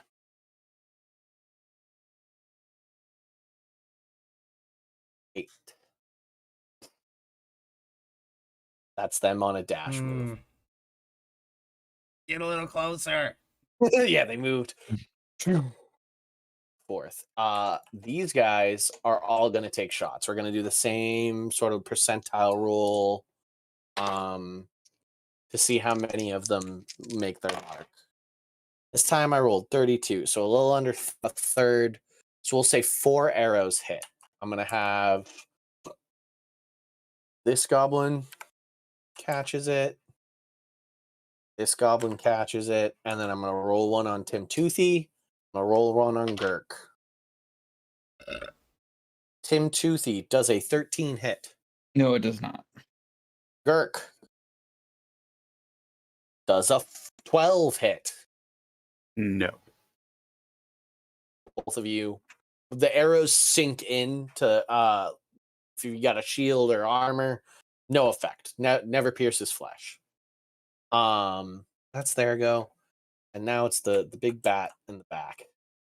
He rushes forward and then leaps above the archery line and lands in between the advancing army and lets out a terrifying screech that I need Tim Toothy, Conversion, and Girk to all make wisdom saving throws. Oh, I'm not good at those. And You have less. So those 2 goblins do. Yep, Yeah. You have blessed, so you add a D4 to the roll. Fails. He fails. You said wisdom? Wisdom, please. A wisdom saving throw. Oh, all right. So- This is for frightened, if that matters to anybody. Total of a 16. That's actually very good. That's a pass. 14. That is a meets it, beats it. And Tim Toothy, Yo. a wisdom saving throw, buddy. That's gonna be like 3. 3. You are now frightened of that giant creature. You cannot move any closer to it, and any attacks you make are at disadvantage while it's in your line of sight. Fuck. All right. The 2 goblins that are hanging out in your little pod over there, also you can like smell the urine. They have definitely soiled themselves as that thing in like one fell swoop, like jumps, flaps its undead wings, doesn't really get any air, and then like King Kong lands with its knuckles, and like the sort of sand and dust comes up in the air, and it lets out this terrible screech. Inside, you guys hear the screech, but it doesn't have the same sort of psychic effect of watching it has. The 2 of you that succeeded are now immune to that effect. So just keep me honest on when and if I use that again. 2 are now immune. Cool. That's everybody, and we come back to Tim Toothy, who is scared. He's a bit scared. Can I let my firebolt go into like a brazier and just shout, "Tip your arrows"? 100%. 100% cool with that. You just sort of like realign, take a shot. Tim Toothy. Is there any way I can make like a Constitution check to try and break a fear? You get a save at the end of your turn. Okay. Yeah, then I'm just gonna just be in shock, I guess. Just kind of stand where I'm doing. I mean, you can hold your action like you Yeah. did last turn. Yep. That'll be what I'll do. You hold your action, and at the end Yeah. of your turn, make me a wisdom saving throw. That's gonna be 16. Wait, That let me double passes. check. Awesome. That I rolled a passes. 15. Awesome. Yep. So you are no longer feared, and your attack will not be made disadvantage. But you just spend a turn like in awe at that creature.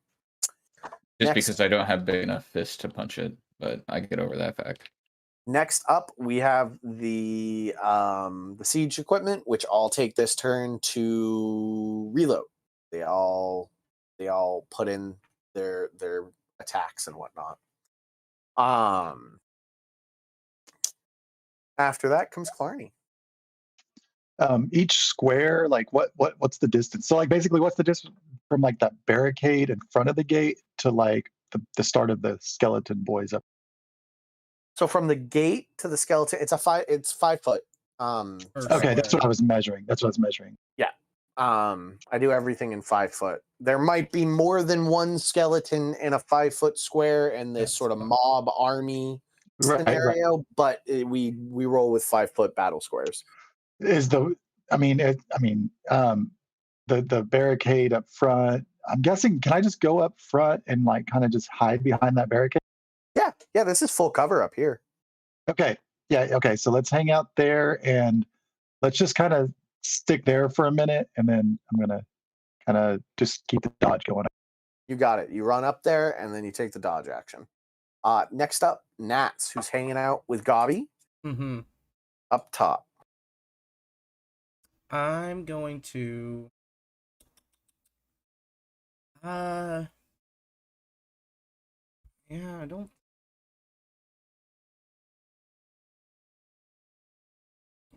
much. I'll hold another firebolt. Okay. Yeah. I was thinking of holding something else, but the big guys aren't close. So yeah, hold another firebolt. Right. Next up is the archers, the Gobbo archers. So what do we roll? This time we got a 24, so a quarter of them hit. So we'll say 3. Say 3 of them hit. So we will take out these 3. Bad. The enemy forces look like they've been thinned, mostly from their own mess up. In terms of the catapult, or Convergence Guiding Bolt, whichever one gets the credit. That catapult, by the way, if you like look over the edge, did not reload, as one of the guys has started to run back, to go man that. But so it didn't get its reload action this turn. But after that comes Gobby. Gobby's going to take a long distance pot shot at that Vargulf. Disadvantage distance. Ooh, great.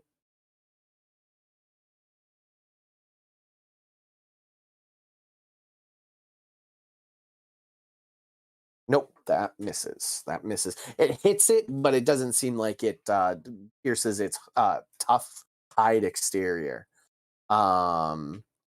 Next up is Narvos. Alrighty. Now that big bat boy is in range, I'm gonna wind up and Eldritch blast it. Okay. I'll take that. I'm assuming a nat 20 will hit. Roll 26. All right. Yeah, roll that D10 twice. Roll that dabbage. Or take double of that D10. Dip. Oh, 2 9s. All right. So that's going to be 18 damage to Bat Boy. You see your Eldritch Blast Bolt hit it, and it like roars in pain as this just part of its flesh is carved out from the Force Bolt damage. Didn't like that. That hurt it.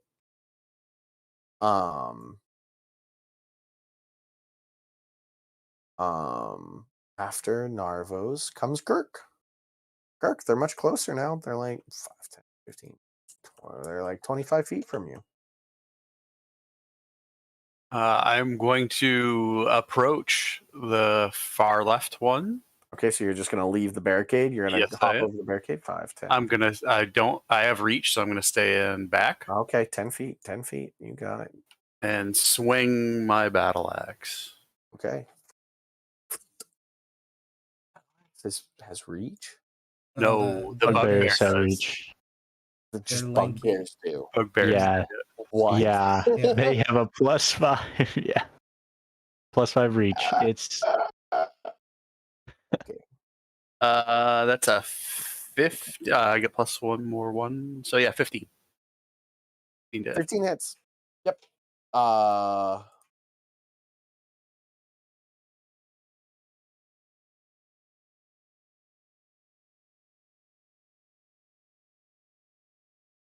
Yep. It's 14. 12 damage.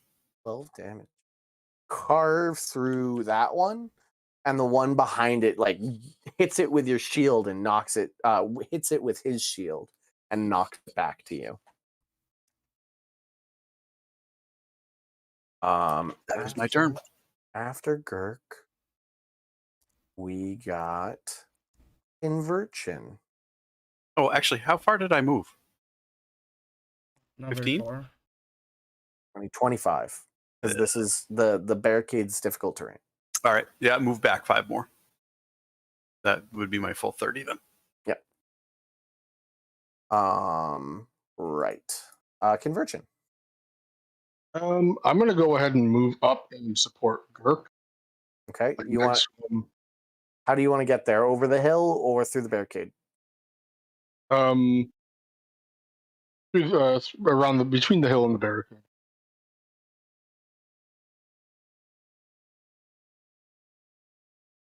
We're gonna have to like put you there, and we'll know you're there. Yeah, basically just trying to keep him from getting over.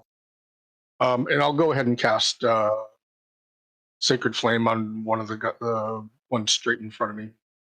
He absolutely fails and is incinerated by your flames. Yeah, right. Falls into a pile of dust as it's radiant damage. Yep. Poor guy. Too many clerics. 3 clerics on this undead adventure. It's almost like you knew. Next up are the warriors. The normal warriors. Jeffrey over here, or Jerry, I'm sorry. Jerry is going to make a death save. That's a failure. So he's got 1 success and 1 failure over there. Doing great, Jerry. This goblin's going to run forward, hop over his friend's body. These 2 are literally just going to cower in fear as they kind of hide behind a barricade. And they will both make saves at the end of their turn. He fails, and he fails. They're both still terrified. All the warriors are in here are like making battle lines. Next come the Bone Boys. One of them's going to take a shot at Gurk, and the other one's going to take a shot at this goblin. First, we take a shot at Gurk. Gurk does a 21 hit.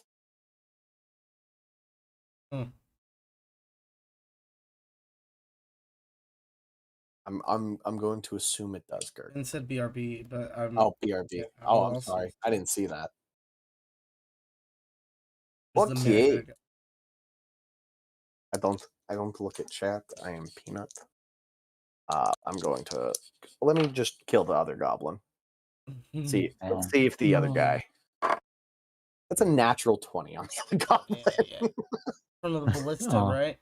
It's from the Bone Boy who shoots Oh. ballistae spears, essentially with his giant. So that's 6d10.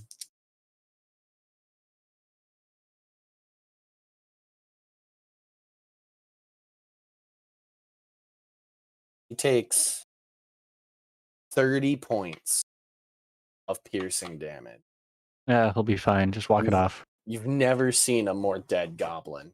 If you like, he just absolutely like. Is it gibbed or jibbed? Gibbler. Going with gibbed. It just absolutely exploded. Also, you though, Ben. You're back. Yeah, hey Ben. Does a 21 hit? Yes, it does. Yeah. 3d10 for you, my good sir. Woo! One.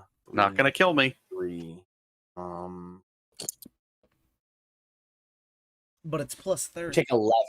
You take 11 points of piercing damage as it sort of just like clips your shoulder and takes a chunk of meat and like whatever armor you're wearing with it. Just this ballistae spear moving at like high speeds breaks the sound barrier as it leaves the Bone Boy's bow. Just slams in and buries itself in the stonework behind you.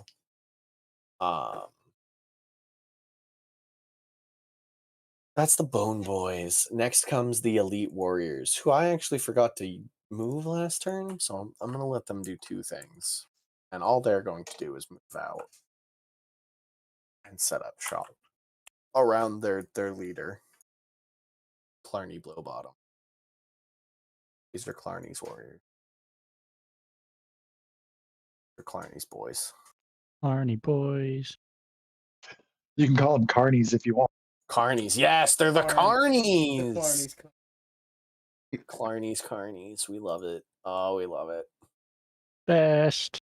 8 elite infantry goblins move forth, sets up swords and shields. Hut, hut, hut, hut, hut, hut, hut, hut, hut. Precisely. Next up is Charles, who's going to walk up, put his hand on the Vargulf, who's going to the Vargulf will lean back and let out another screech as it lands and readies itself to leap again. Charles seemed to have cast something on the creature. Stunner moves forward. Combat is engaged by you guys. Oh no, he's dead. These guys make it there. And then these guys all move. These guys all move. Suit computer. One of those 2 guys should be one of the ones running back to the catapult. Yes, that is a great idea. Matapult. Anybody that falls over dies to the barricades is what I've decided. I like that. But that one guy's hanging on good. Look at him. He's like Yeah, on look the at him. side of a hill. Oh, He's no, strong. He's I will not refusing. fall. Yeah. He passed his dexterity save. I'm gonna. Yeah, this guy. Skeleton boy literally too angry to fall over and die. This guy dies to maybe an arrow or something. And then the archers shoot. Ooh, 87. So most of them find their mark. I'm gonna say a good chunk of the goblins around you, Marvos, and I'm gonna roll to see if I hit you. Oh. A 22 to hit. To hit me? To hit Narvos, yes. Yeah, that'll hit. You take 6 points of piercing damage as an arrow just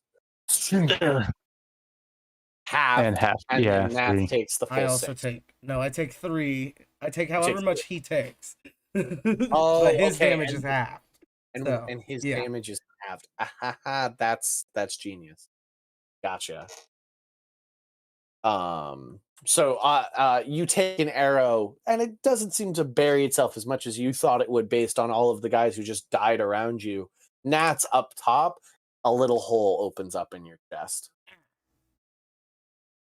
And now it's a Bat Boy who is going to leap and land and take 2 attacks on the barricade.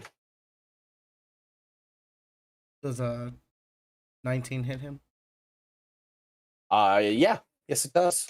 And he destroys this barricade as he has siege.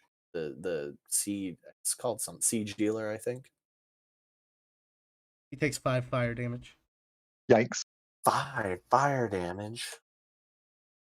Oh no. You see that fire actually catches pretty bad on his fur. There seems to be some sort of oil. Seemed to really hurt him. That's his go. Oh, it brings us back. Oh no, I have to engage in combat with the army. That's right. Girk, you're gonna take. We're gonna roll to see how many. You're gonna take 3 attacks, and conversion you're gonna take 2, and then the Tim Toothy you get to take your attack as they have moved forward. So why don't we do you first, Tim Toothy? Sweet. Yeah, I'm gonna straight up just I'm gonna use a superiority die and a maneuver to basically do like a grappling strike and run and jump on the back of this dragon.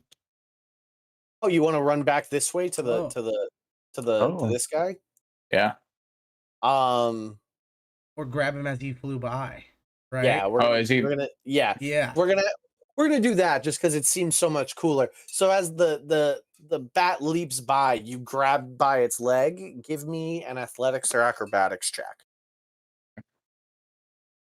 Oh man, trying to unlock my phone. So I get to. I want to try and use a superiority kind of maneuver for this, but so an athletics check that's 14 plus 5, 19, and no then problem. Grappling strike. You end up on top, and what's the maneuver for the grappling strike? I don't have it in front. It's you can grapple using bonus action, gaining superiority die to check when you hit a target with an attack. So if I land like a attack on this thing, okay, so go ahead and roll to hit. Sweet. That's going to be 15 plus 3. Yep. Roll your damage.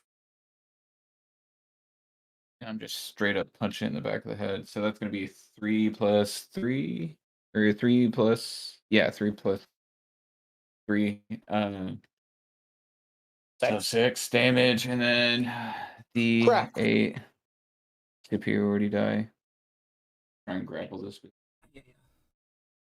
Okay, so roll a strength athletics check. It's also going to roll an athletics check to try and beat you. You're just sort of like bull riding it. 8 seconds. I rolled a 15 strength.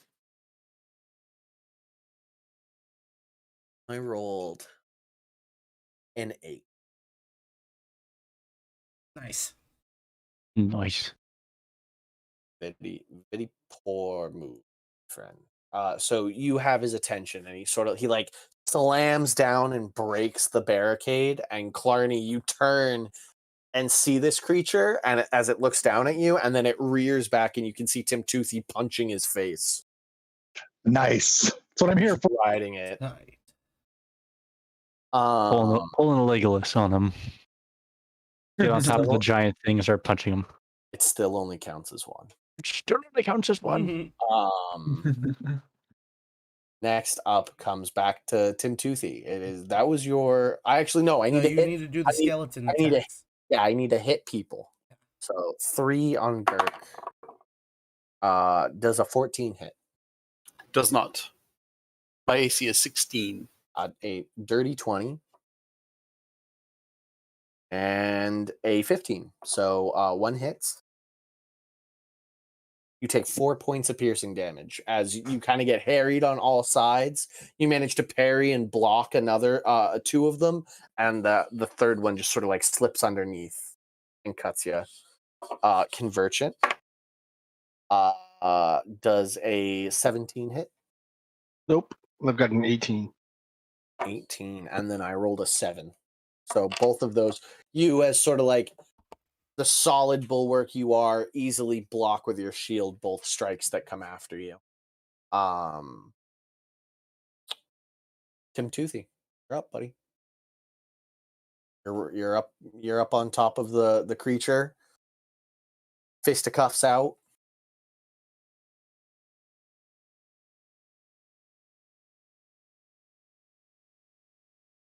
Oh, Tim Toothy. Oh, it's me? Yeah. Oh, well, I'm going to punch this thing some more. Yeah. Yeah. 9 plus 5. 14. 14 actually doesn't hit. Obviously, your punch connects, but you just hit on a place that just has some solid hide and padding. And it's slippery. Yeah. Also, that hair is covered in oil. That Well, all right. I'm gonna action surge, punch it again. okay. 13 plus 5 to 18. That hits. Sick. Gonna be 2 plus 3, 5 damage.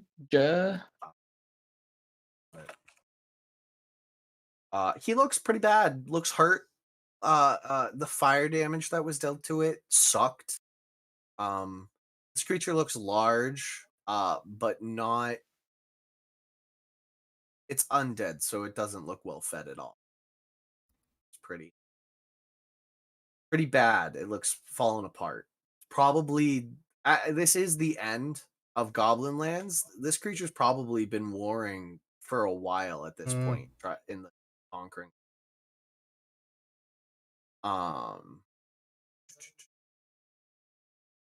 The siege equipment, who all but one catapult reloaded last turn. This catapult will reload this turn, and everybody else will fire. So now something will fire on every turn. Odds or evens converge? Odd. Evens. Girk, you're the one catching a ballista. Catch it, Kirk. Catch it. Literally catch it. Catch And throw it back. It's Throw a it back. 21 to hit. Mm-hmm. Oof.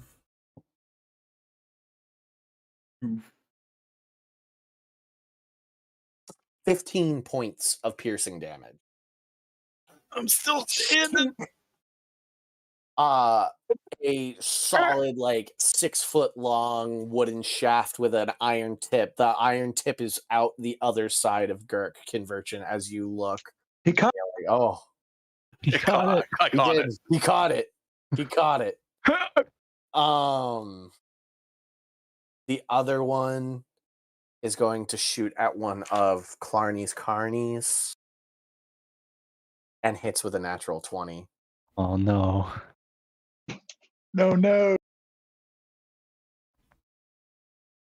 Always has to die. That's just how it goes. I mean, this is what rallies the other. 27 points of damage, and he is just absolutely destroyed. Into the wall. Doesn't even have time to think.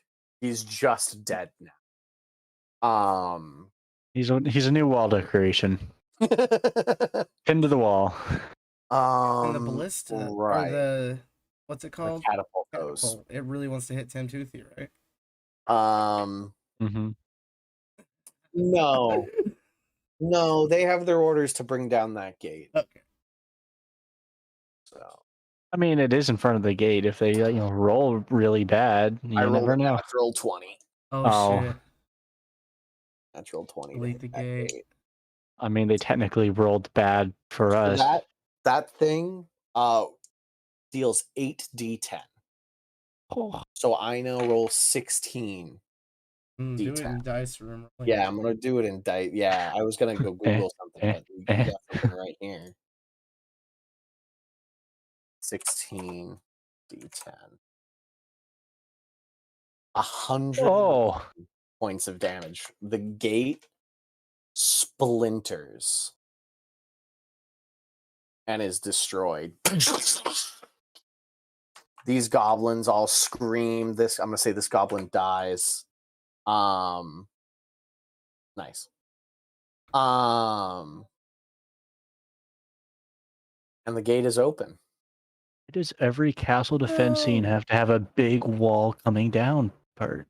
I don't get it. After them comes Clarny. Clarny, you're in melee with that thing. Have you blown your bottom yet, bro? Yeah, I need some new under. This guy wore the brown pants. He knows what's up. Yeah, he knows. Am I engaged with this thing, or can I? Yeah, he has a 10-foot reach. You are- so you are right if I on run that. away, am I gonna get like a? You can use Like, your you believe- action to disengage. If you... You could use your action to disengage, and he won't have an attack of opportunity. I would like to use an action and fucking gauge from this. Okay, so which way would you like to go? Back into the destroyed. back, and I can I get back to like, yeah, right there, and then back a little bit further. No, that's 25 for you because Yeah. you're a dwarf. Oh, okay. Got that short leg, short stubby legs. Call it there, just because it's. Oh yeah, I'm underneath that platform. Yeah, exactly. Yeah. Just inside the wall. you literally broke line of sight with it. And that's my action, and I'm good there. Okay. After you comes actually the goblin archers. I've messed up every turn so far. They actually come before. They're actually Nats. gonna dip their arrows now that I yelled at them. Yes. Yeah. So all of the goblins now have flaming arrows, and we roll to see what the percentage of hit. 37. So a solid third of them slam into the Vargulf, who takes 3. Tim Toothy. Yeah. I need you to make a decision, as this creature is hit with several flaming arrows, and its oily fur starts to catch on fire. Will you just stay on it and take fire damage, or let go? You have a ring of fire resistance. Okay. I'm gonna get some more punches in before I jump off. You got it. So on the start of your turn, because he's on fire, you're on fire. Right on. It's a Cool. good story.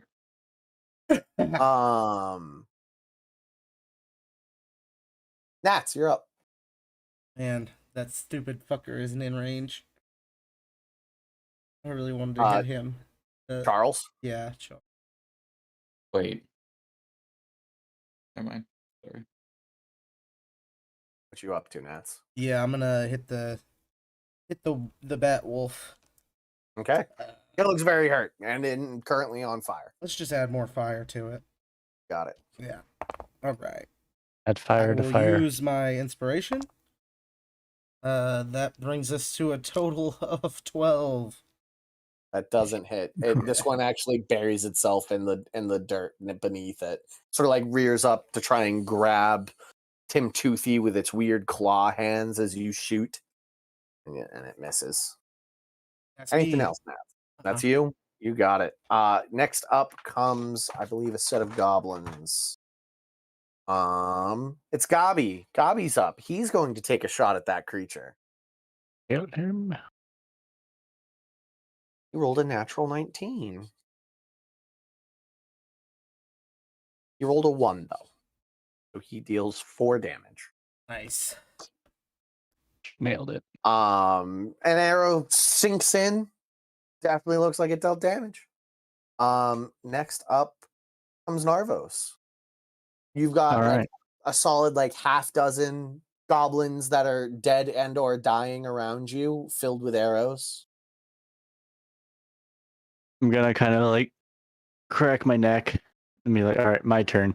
And I do believe, if I'm doing my math right, that Charles is in range for me. So you got 5, 10, 15, 20, 25, 30, 35, 40, 45, 50, 60, 60, 70. Yeah, he's like 110, 115 feet away. Perfect. I'm a firebolt. Go for him. Another natural 20. I will take it. 2d10. The dice like me tonight. Yo. 20. Nice. Also looks like it deals more damage than it should. He just like is engulfed in flames, and you hear this horrible scream. And as the flames die down, as it like eats the wrappings and this his sort of like officer garb is like sort of stripped away by the fire, and all that's left is just a charred skeleton. You see these just dark green ember eyes pierce into you as he looks like follows where that string of light came from, and just like hatred and this just loathing and wanting whatever is behind that wall to die is what you feel from those embers. Cool. I'm just smile and wave back. Cool. Just smile and wave, boys. After you comes Girk. Girk, you are surrounded and impaled. And impaled currently. And impaled. I'm not dead yet. Not dead. I'm going to use my second wind right off. Got it. You just sort of like grab some dirt, Oh, rub it on the wound. I rolled a 0 on my 1d10, so I will take 13 hit points. Doesn't even come close to bringing, well, close to half. Some good dirt right there. The best. Dirt. I'm getting better. Okay, you're not fooling anyone. My cleric's behind me. Mm-hmm. I'm gonna swing. Okay. Swing. Swing, better swing. A 19 to hit. That hits. That's a crit for you. No, it was a dirty 19. Oh, okay. No. Yes. I do like being able to re-roll 1s and 2s on my damage die, though. Nice. Yep. That is 15 points of damage. 15 points of damage. You cleave through 2 skeletons in that strike. Just they clatter to the ground. Gonna hold my ground. Okay. That bone boy that hit you definitely is like going to grab another one, and it's like skeleton, soulless, socketless eyes are still pointed directly at.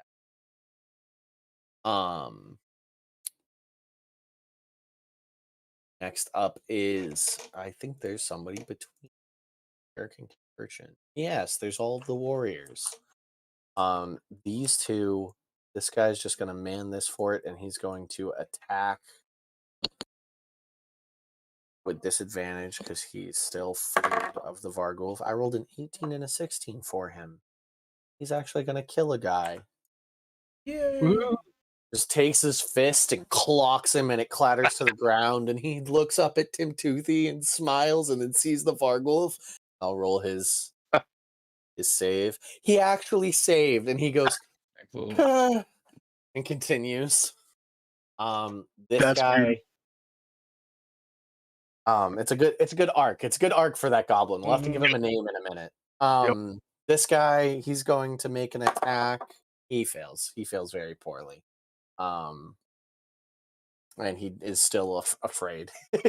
he just sort of like cowers in place where he is. What's his name? Tim Toothy. You get to name him. What's this goblin's name? Oh, I know. What is it? Lucky tree. What do you know? Oh, you think of it. Tim Toothy. What's Jelly. his name? Jelly. Jelly the goblin. Jelly the goblin. Okay. Nice. More warriors. The warriors all turn on the Vargulf. Ah! Ladle. Ladle. All run in. They all get attacks. We're going to roll on the D100 to see how many of them hit.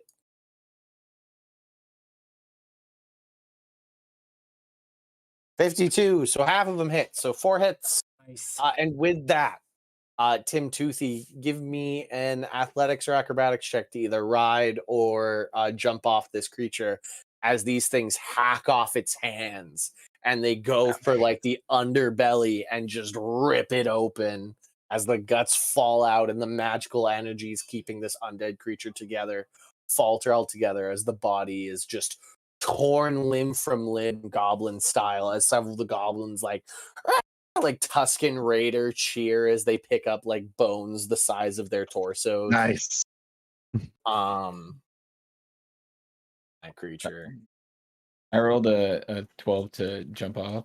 That's good enough. A 10 was what I was looking for. You take no damage and you just sort of like land on top of its carcass as it slides forward, its head and jaws slacken.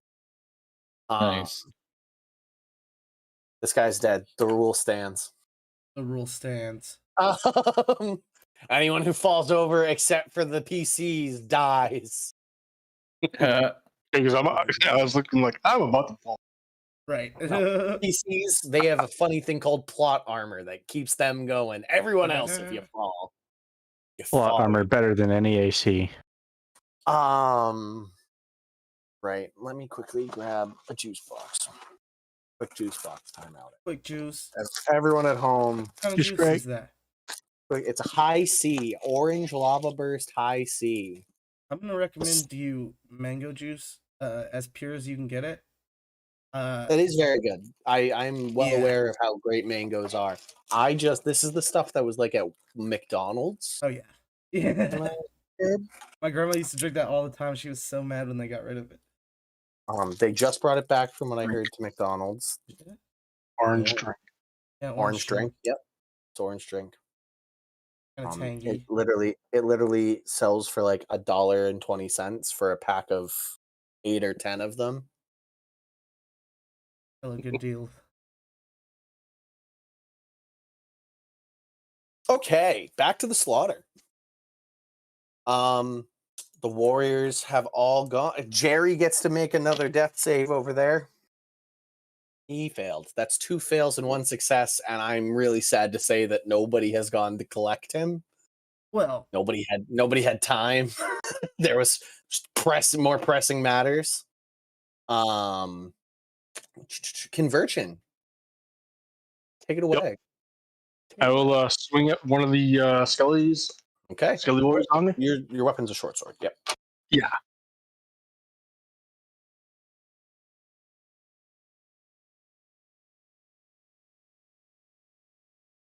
$14 to hit 14 hits. 14's their AC with their shields. and 8 points. 8 points. Take out one of them. Just you put your sword like through it and then through its spine and kind of like pick up, and you separate its spine, and it sort of just crumbles in. Can I do a free action to grab a healing potion? Probably not going to be able to give it to Garth right away, No, but you can have it. You can have it around. Pull it No out. problem. You have one in hand. The Vargul, super dead guy. Okay. After you is the Bone Boys. Oh, Gurk. Oh, Gurk. No, you know what? That's a 13. That's a 13 to hit. That misses. He just pulls and then accidentally sort of like the release kind of messes up his hand and the arrow goes flying. No contact. This guy is going to take a shot at the carnies.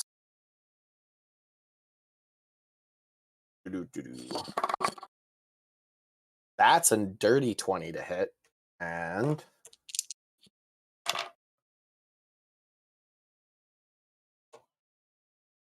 15 points of piercing damage. And another one just sort of like takes it to the chest. And before he even manages to look down, just all life is gone from his body. That's the Bone Boy's turn.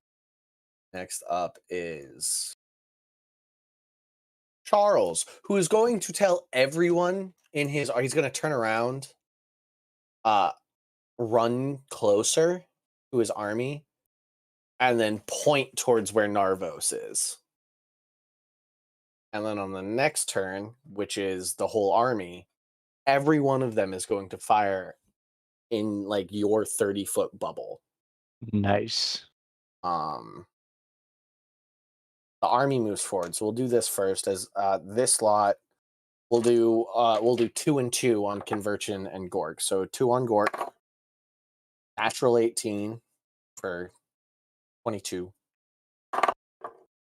and then a 10. So that one misses. So 1 on Gork, a 9 on Conversion, and then a 21 on Conversion. So 1 and 1. 21 on that. Yep. Gork, you take 7 points of slashing damage from a sword. And Conversion, you take 4 points. Excuse me, of slashing damage. Okay. And now we roll the D100 to see how many of them land in the area that Charles told them to. 14%. So we'll say one of them. One of them gets close enough to Narvos to... I'm going to say a 10 misses you, Narvos. That, yeah. You kind of like see that coming with the whole anger thing and him moving back, and then all of the archers sort of looking in your direction.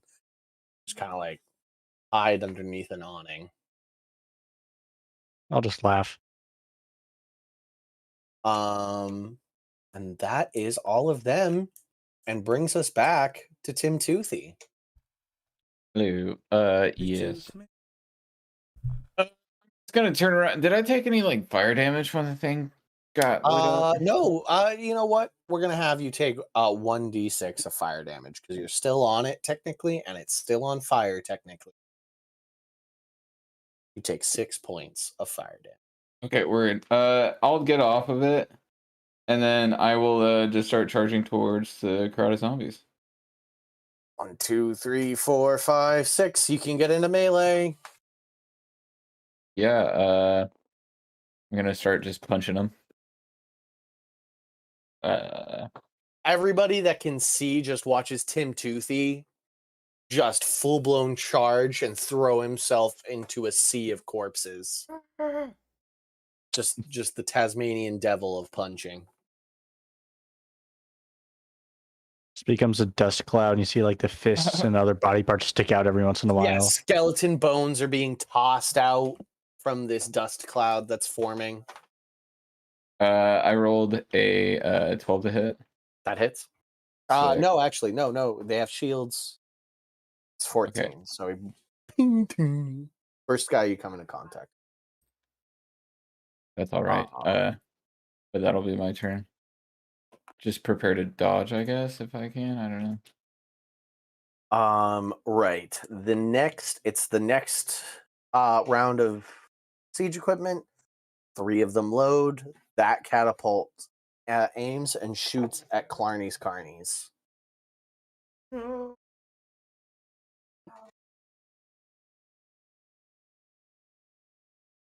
Plus 5 to hit. I rolled a 13, so 18, which hits them.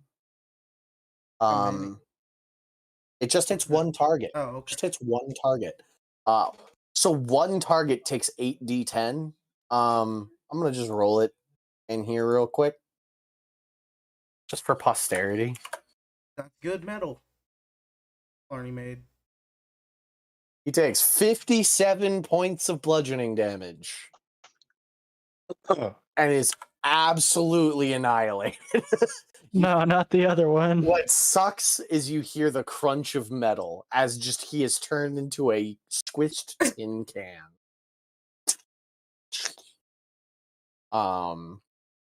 That's their turn. After that comes Clarny. Clarny, you turn and as you turn at like the dying sound of the Vargulf as it slams down, you're like, yeah, and then a boulder just slams into one of the goblins.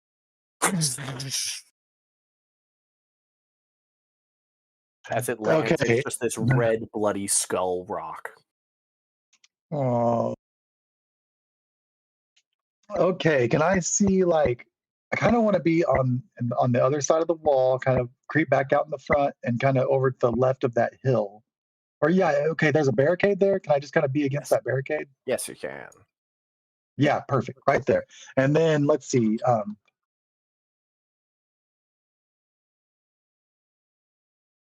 I think okay, Is that 60 feet? Can I get that?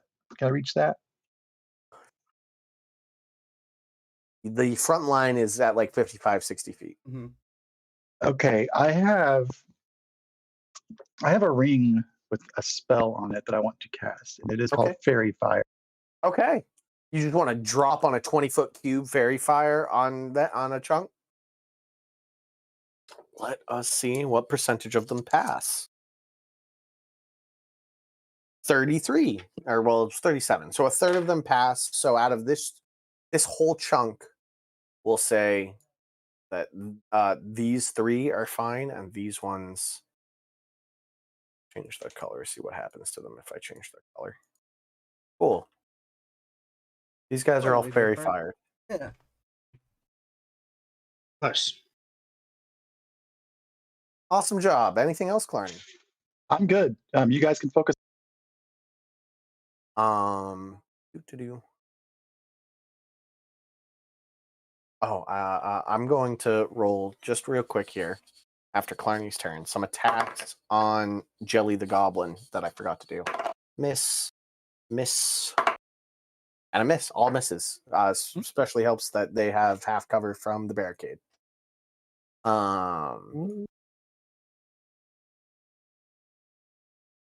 After Clarny comes the goblins, I believe. I believe it's the archers. It is. It's the archers, which there are 1, 2, 3, 4, 5, 6, 7, 8 left. So we'll roll a D100. See how many of them hit. 79. A good chunk land their arrows. We'll say these guys all catch it. Toothy's like, whoa, did I do that? It looks as you punch and it gets blocked.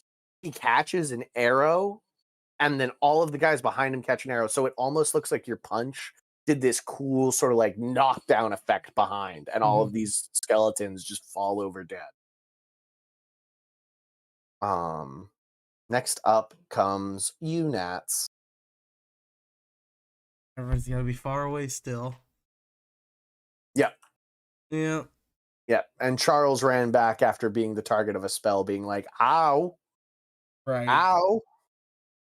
Scaredy cat. I'll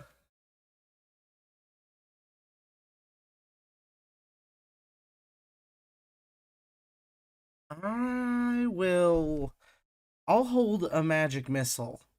And I'll hope that maybe one of the Bone Boys gets in range. Or Charles, but if not, by the time the archers are going, I'll let it go at a skeleton. Okay.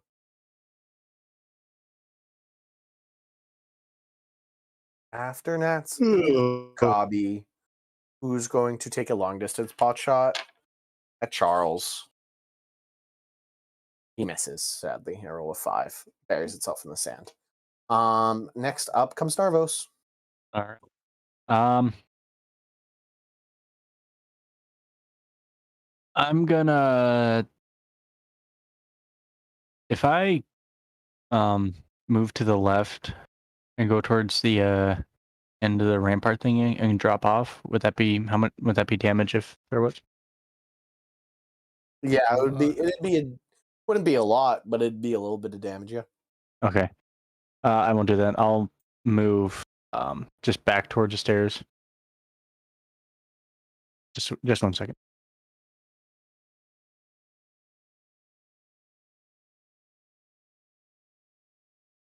Take it back now.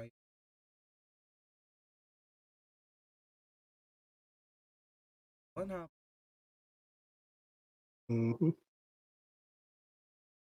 This is cool. It gives me an idea.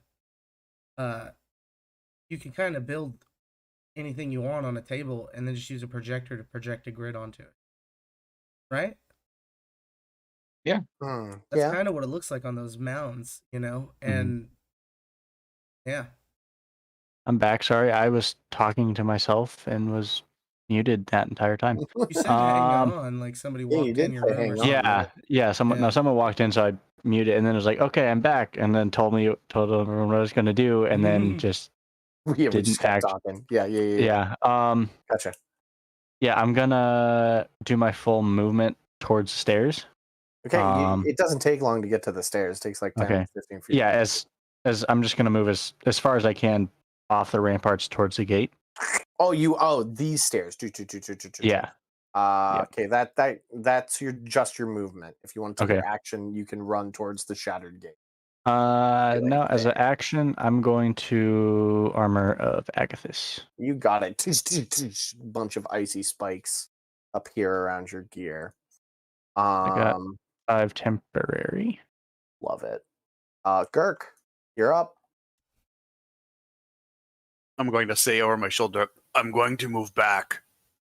But, so I'm going to first swing at those in front of me. Got it.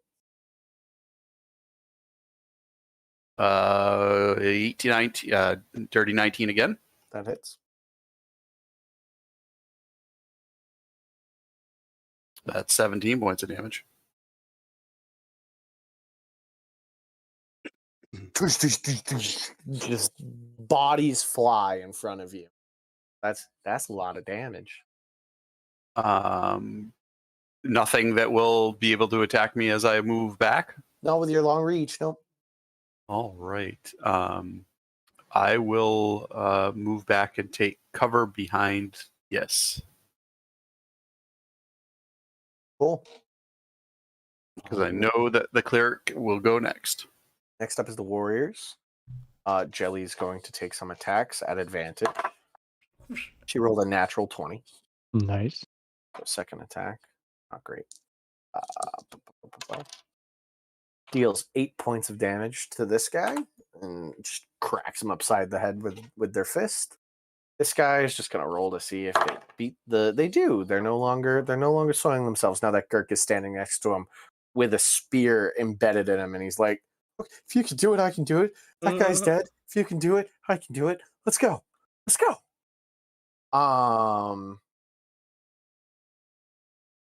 There's After some that warriors in the gate. Oh yeah. Yeah, these guys. Yeah, all these guys over here. These guys are actually staying back to defend Okay. they're the back point. Because what's the point of Yeah, no, why tiered would you rush out yeah. there? Yeah, exactly. Yeah, this is a tiered defense system, all in the idea of defending Gobby as the king. As you can see, there's another tier up here of goblins that have not moved. You guys have put up a very good defense for them. As you saw, it took literally 2 turns for the gate to drop, and the Vargulf was right there. Without you guys, this might have gone just a tad differently. Yeah, not as well. Not as well. Just a tad differently. Conversion, please take it away. Yep. Okay. I am going to. Am I currently engaged with somebody, or did? No. Girk has cleared cleared house. Yeah. Okay. I will step back, hand him the healing potion. Okay. And then go ahead and cast Sacred Flame on one of the closest Skelly. I rolled another 6 to defend from that. Just absolutely incinerated by divine radiance. And it is a basic healing potion. 2d4 plus 2. Double check that. I'm always. Oh, you're right. Right? You're right. After conversion comes a slew of bone boys. This guy is gonna take his move and reposition to get a line of sight on Girk. That does put him in range of gnats. Yes, it does. Yeah.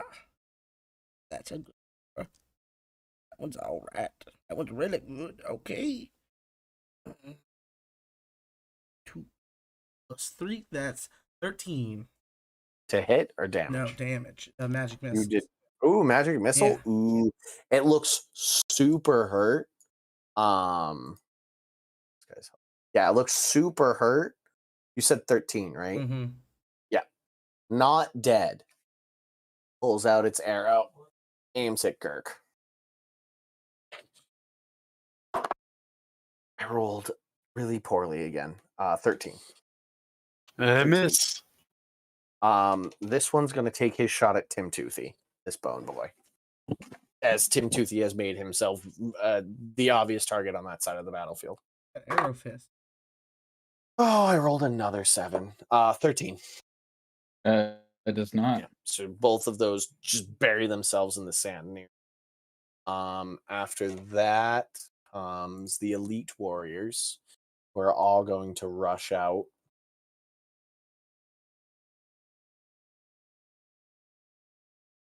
These ones come to surround you, Tim Toothy, sort of your backup. And this one runs next to you, Clarny, and just sort of looks to protect you. Just sort of like stands there defensively in front of you. After that comes Charles, who takes some steps back and is honestly looking at this battlefield very tactfully. Conversion, those of you that are sort of like the more intellectual of this lot, that aren't just sort of the punch, destroy creature in front of me type deals, you watch Charles like do a scan of the battlefield and then not advance and go towards the horse that's been hanging out in the back of the battlefield. That's his go, and now it's the army's go. So these guys all try and rush forward. Jerry's fucked. Look at all of Wow. Oh my god. Look at all of those dead guys. They had to have taken down Jerry with them, though, right? Yeah, Jerry's dead. Jerry's very dead. Oh no, broken nose boy. You know all of those what? guys get to 2 of live. them, or 3 of them. Yeah, Wow. he's doing his best. He is. I'm gonna give him the benefit of the doubt right there and let He's him doing live. his best Michael Jackson, like lean forward, Yeah, going back up. these guys, gonna see how they fare. Poorly. Delete. I like this. This is No, a it's nice great. way You to designed the decide. battlefield a good way for it too. You know, This is real good. These If guys they die, they die. all run forward, try and like rough. Ugh. Oh no, I lost one that lived, so this guy gets to live instead. They just trip and fall on something. And the elite goblins just bury them. I would say that there are probably traps, like goblin landmines, Oh yeah, definitely. buried in the sand, is my reasoning. These guys are also going to just sort of like run through. Wow, I'm gonna give it to them. Yeah, give it to them. I mean, they're I'm all gonna give it to them. very fired anyway. Yeah, they're all in fairy fire anyways, so what's it gonna do? These guys are just gonna. Oh, well, he's dead. You fell. You get to die. So one attack on Girk. Mhm. This guy, you know what? That's a named goblin. That one gets actual rolls. This goblin definitely just gets killed. Tim Toothy, there's 5 guys on you. 2 are gonna that. Almost. This goblin 100% just eats it. This goblin's just now in melee. So Jelly, there's 1, 2, 3, 4, 5 on Jelly. Oh no. Live, Jelly, live. That's a miss on the first one. That's a miss on the second one. It's a miss on the third one. It's a miss on the fourth one. And a natural 19 on the fifth one. So just this like shields up, boxer hit to the sword, maybe a little cut, but it just deflects the blow. Blow after blow, Jelly deflects it, and then just this final one buries itself And in she her knee. parries it, right? She's a battle master. She said no, she hasn't been under tutelage long enough. She takes I swear to God, I rolled a 1 on this die.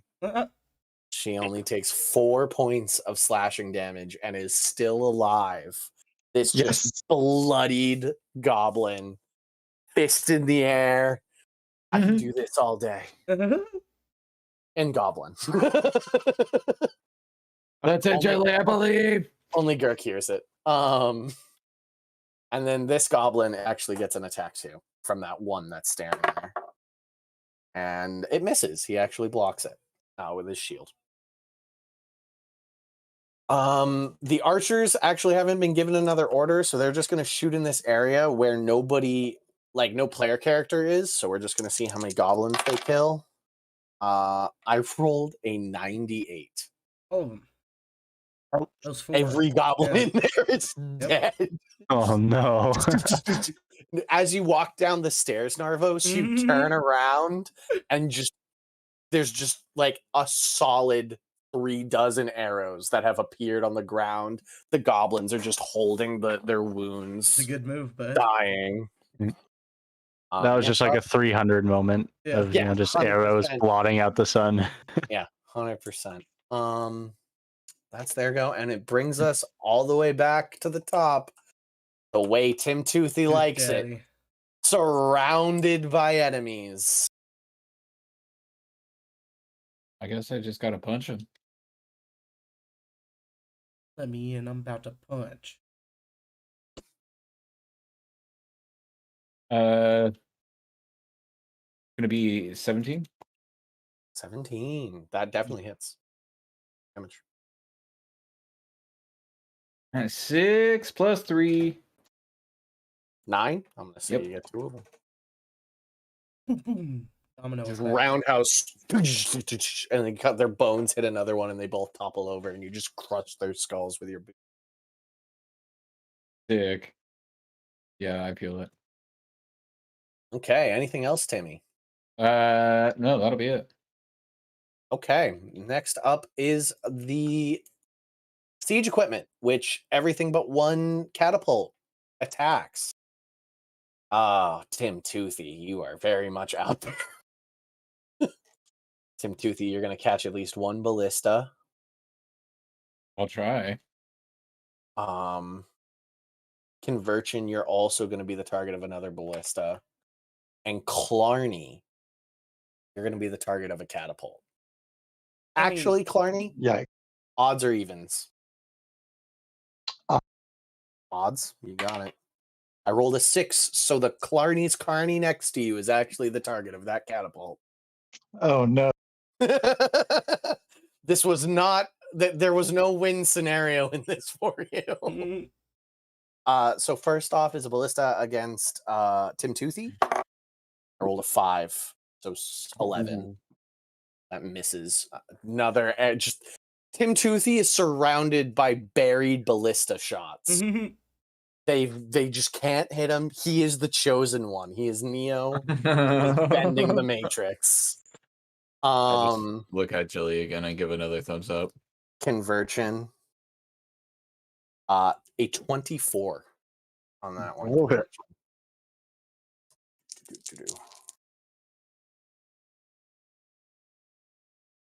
You take 15 points of piercing damage. All right, that's going to drop me. Oof. You look down and you look up at Gurk, who still hasn't taken that healing, but potion, you literally hand it to him, and as you bring your arm back, a ballista shot buries itself right in over you. a And goblin's head. your eyes look at the healing potion, then look at Gurk, and then they just darkness. And now the catapult at Clarny's Carney. It is gonna hit. It's a natural 14. Good. So it's a 19 to hit. He's 8 dead. 10. Gonna roll it anyway. I like rolling these big ones to just see What if just they how. roll ones? Yeah, what if they roll all ones? He's still dead. 7 health. No. There is Very dead. no saving this guy if he gets hit. But it's fun to know the number. You just see this skeleton, this skull boulder slam down, and you can just see like the eye and this goblin's like this part of his hand, just like the finger part of his hand, twitch. No. Barney, it's your turn. You see, Well, I'm in shock. you as you look and see that, and you look up, you do see Converchin slumped against a ballista that has pinned him to the ground. Okay, I need to probably take some cover myself, but I would like to shoot. I'd like to get rid of those skeletons there. So I've got on that same ring of spell storing. Okay. I have 2 ice knife spells. So I'm going to throw an Nice. ice. I'm going to throw an ice knife at the fairy fired skeleton. Okay. So The one closest.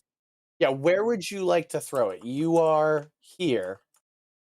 Here are your fairy fired boys. You tell me which one you would like to throw it at. Can I hit the one that's on the just basically the one that's directly in front of me? Yes. Number 1 there. You'll Yes. splash on him, 3. him. You will splash zone these 3 then. Yes. That is the best option out of all of them. Let's do it.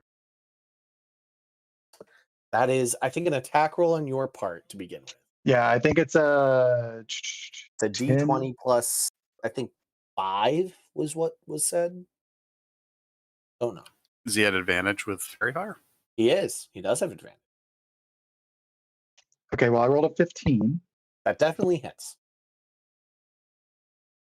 So I don't know the damage.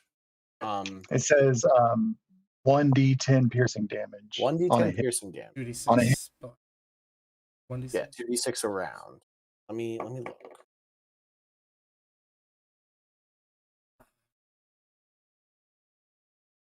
D&D Beyond.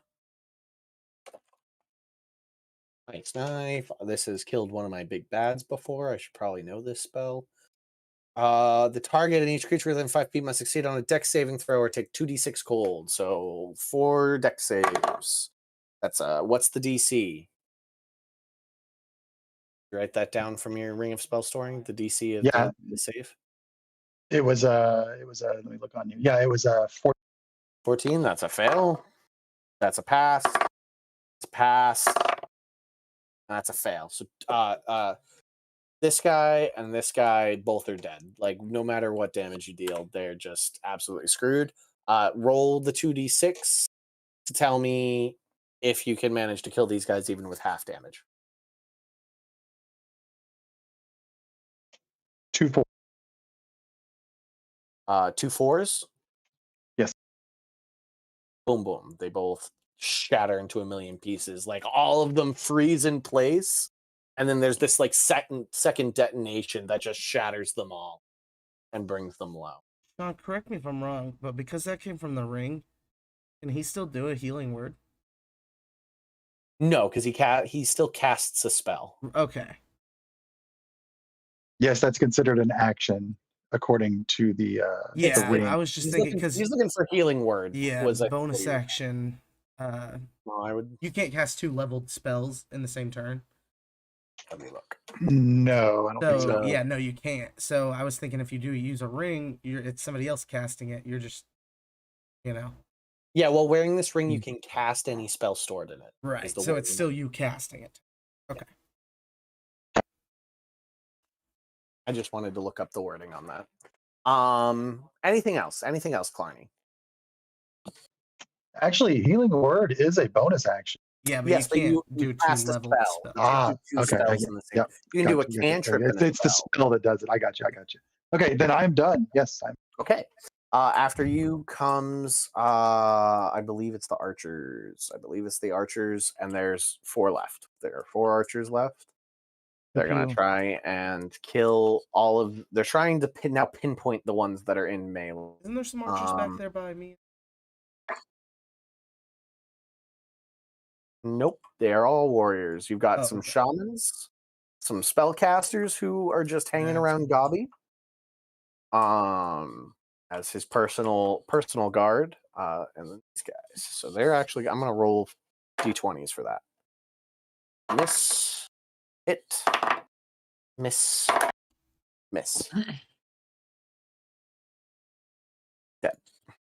That last guy should actually get advantage. Dead. Jelly no longer has combatants. Ooh. Either does Convergent. There are no longer skeletons moving up to Convergent. After that comes gnats. That's what we like to do. Okay. Field seems to be thinning. They seem to be congregated on this side pretty much only. I'm gonna take There's full still a line of advantage of my 6 seconds here and throw one magic missile at the big guy. That's at Charles or Bone Boy. Bone Boy. I can't hit Charles. He's too far away. Gotcha. One magic missile will do it. That's 5 damage. Yeah. Is he still up? No. No, he had 2 health left. Okay, and then the two closest to Tim Toothy will each take one. Okay. Go ahead and roll. Which is 4 on one of them and 2 on the other. Okay, one of them crumples. Anything else, Nats? Nope. There's just now like a large pile of bones out here, by the way. Like that magic missile that killed the Bone Boy hit it in its dome, and like just the magic dissipated from it, and the bow slams to the ground. The quiver of ballistic shots roll away, and just this pile of bones is now in the center there. That's a lot of bones. Yeah, that's a lot of bones. Narvos, you're up. I'm gonna run out as far as I can from where I am currently. Gets you to like the ruined gate. All right. You're sort of like picking your way through the ruined gate. Perfect. And I should be 60 feet away from if the people on the right, the ones that are in between the 2 barricades. You want these guys? Yeah, those ones. If I'm 60 feet away from them, I'm gonna acid splash.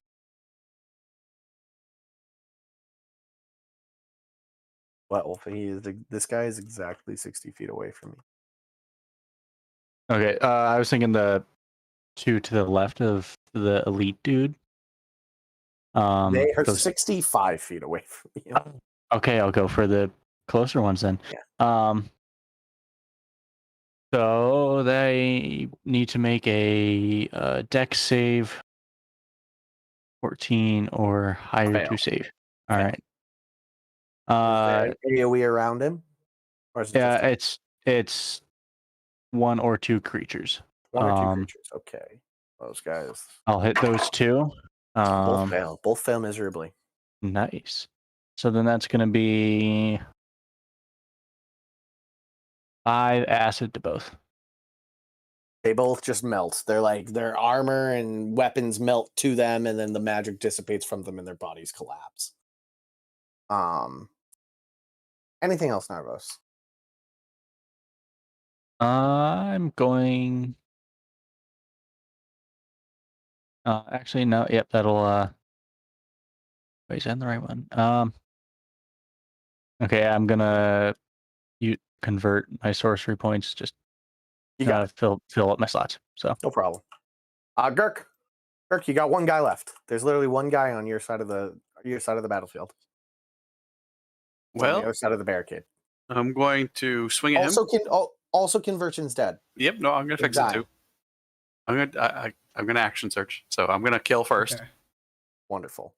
22 to hit. That hits. I reroll 2s. Reroll 2s. All right, that's better. 13 points of damage. Boom. Shatter him. Like this, the magic doesn't just dissipate from this one. You broke it. It's broken.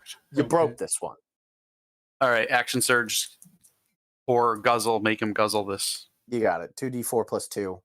And Conversion gets back up. 9 points. Oh yeah, does it just bring him to 1? No, you heal okay. It's 9. 100% you heal him. 9. 4, 3 plus 2. Warrior's turn. Oh, Jesus. Dead. This warrior. Also dead. That's okay. okay. It's no longer okay. It's no longer okay. He's dead. I'm gonna take this guy with him then. He just keeps on tripping and falling. He pulls him into a landmine together, and they both just blow up. Very goblin of him. How many? Is there just one? No, there's no. Yeah, there's just one. There's just the one, yeah. You look out, Clarny, and there is only one of your carnies remaining over there. Hell yeah. The far. And Lone sadly, survivor. a lot of them, they don't have their gear anymore. They've either been squished, Yeah, or like torn apart by the Vargulf, or that one was blown up by a mine. It's gruesome out here. It's gruesome work. That's their go. they did their job. Lone Survivor Carney Edition. Conversion, you are I'd say currently restrained by a ballista bolt, but you are alive. I'll take my ground. I'll take my action or bonus action to pull myself off of the ballista bolt. I would say if you take your bonus action, the DC to not take damage is slightly higher. So it can be done either way. Either way, you're going to roll a athletics and or medicine check to take no damage.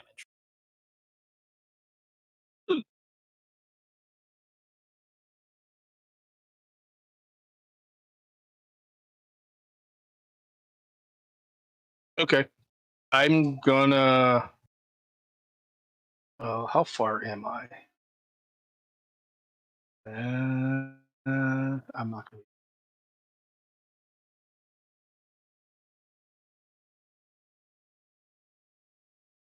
I'll take the full action. Okay. Give me either an athletics or medicine check. Bless is no longer up, by the way. Correct, yeah. Medicine check 16.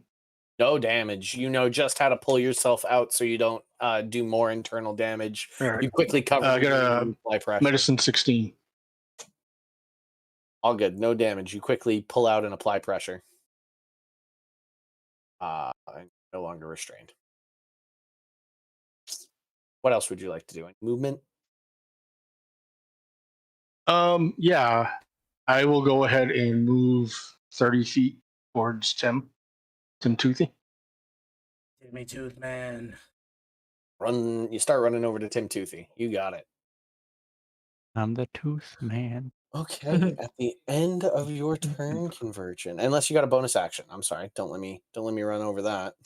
As a cleric, you definitely can. Nah. I've got one slot left, and I'm gonna hopefully try and see him for now. Okay. Bone Boy on Tim Toothy. Ooh, Big nice. idiot. Finally, I hit him. A 22. Oh yeah, that hits. 22 on you, Tim Toothy. Let's see a grin through this one, Tim Toothy. Oh, I rolled 2 10s. Oh, nice. Oh no. 30 points. Of damage? Yeah, 30 points of damage. Yeah. Straight through the chest. Conversion, you're running towards him, and you just it's the exact same thing that happened to you, just in a far more crucial spot. Like center mass. I think I might be able to parry this with a maneuver. Yeah. Parry that shit, Toothy. Please parry it. How much health do you have, Trevor? Right now, total I have like 31. Right now I have 25. 25. Yeah, you can get rid of enough damage to keep yourself up, right? How does parry You see work? this ballista bolt, this miniature telephone pole coming at you, and you just do it with shield. Never mind. I thought That's how that's Dark Souls works right there. Let me scroll down. Parry. For another creature damage you with the melee attack. I'm going to let you roll roll a D100 for it. We're gonna roll this like it's divine intervention. What's your level? 3. You got to roll a 3 or less, buddy. Compare that. It's a 3% chance that you didn't have a couple seconds ago.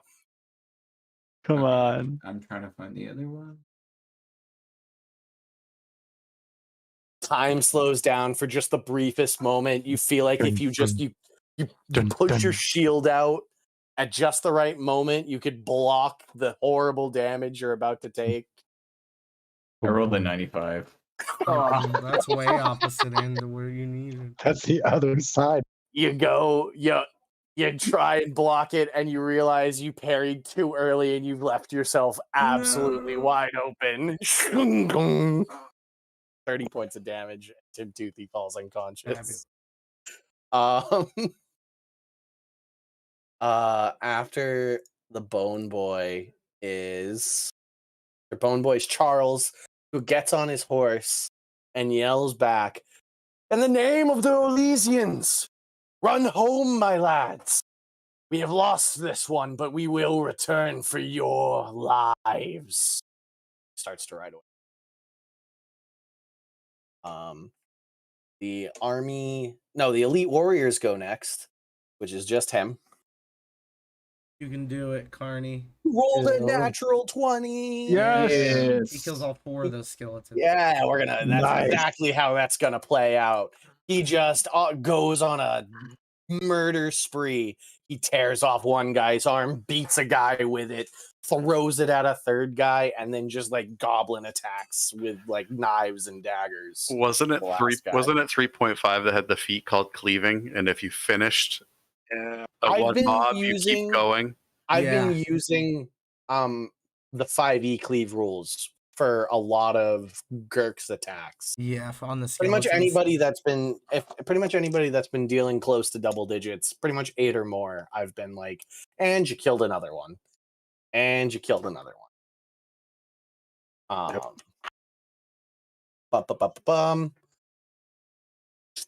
Charles goes, the army goes, these guys all start to retreat. The ones on Tim Toothy have a decision to make. They were actually told to leave, so they're gonna leave. Post-mortem attack of opportunity. It's like his body, it twitches. Yeah, it's just like the nerves twitching as he's bleeding out. To turn it. I'll just start to retreat because it's all their turn, so they just like all end up off the battlefield. Except for the Bone Boy. The Bone Boy will remain. Everybody will get a turn to try and kill these 2 guys and the Bone Boy if you so wish. But first up, Tim Toothy, make me a death save. Okay. 11. 11, that's a pass. Next up is Clarny. Okay, I need to get close enough to Tim so I can healing word at him. I'm pretty sure you can pretty quickly. I think that's a 60-foot. Yeah. Yeah, 60 foot. Yeah, just put me behind that little barricade there, and then I'm gonna healing word at him. All right, what'd you heal him for? Hold on 1 second.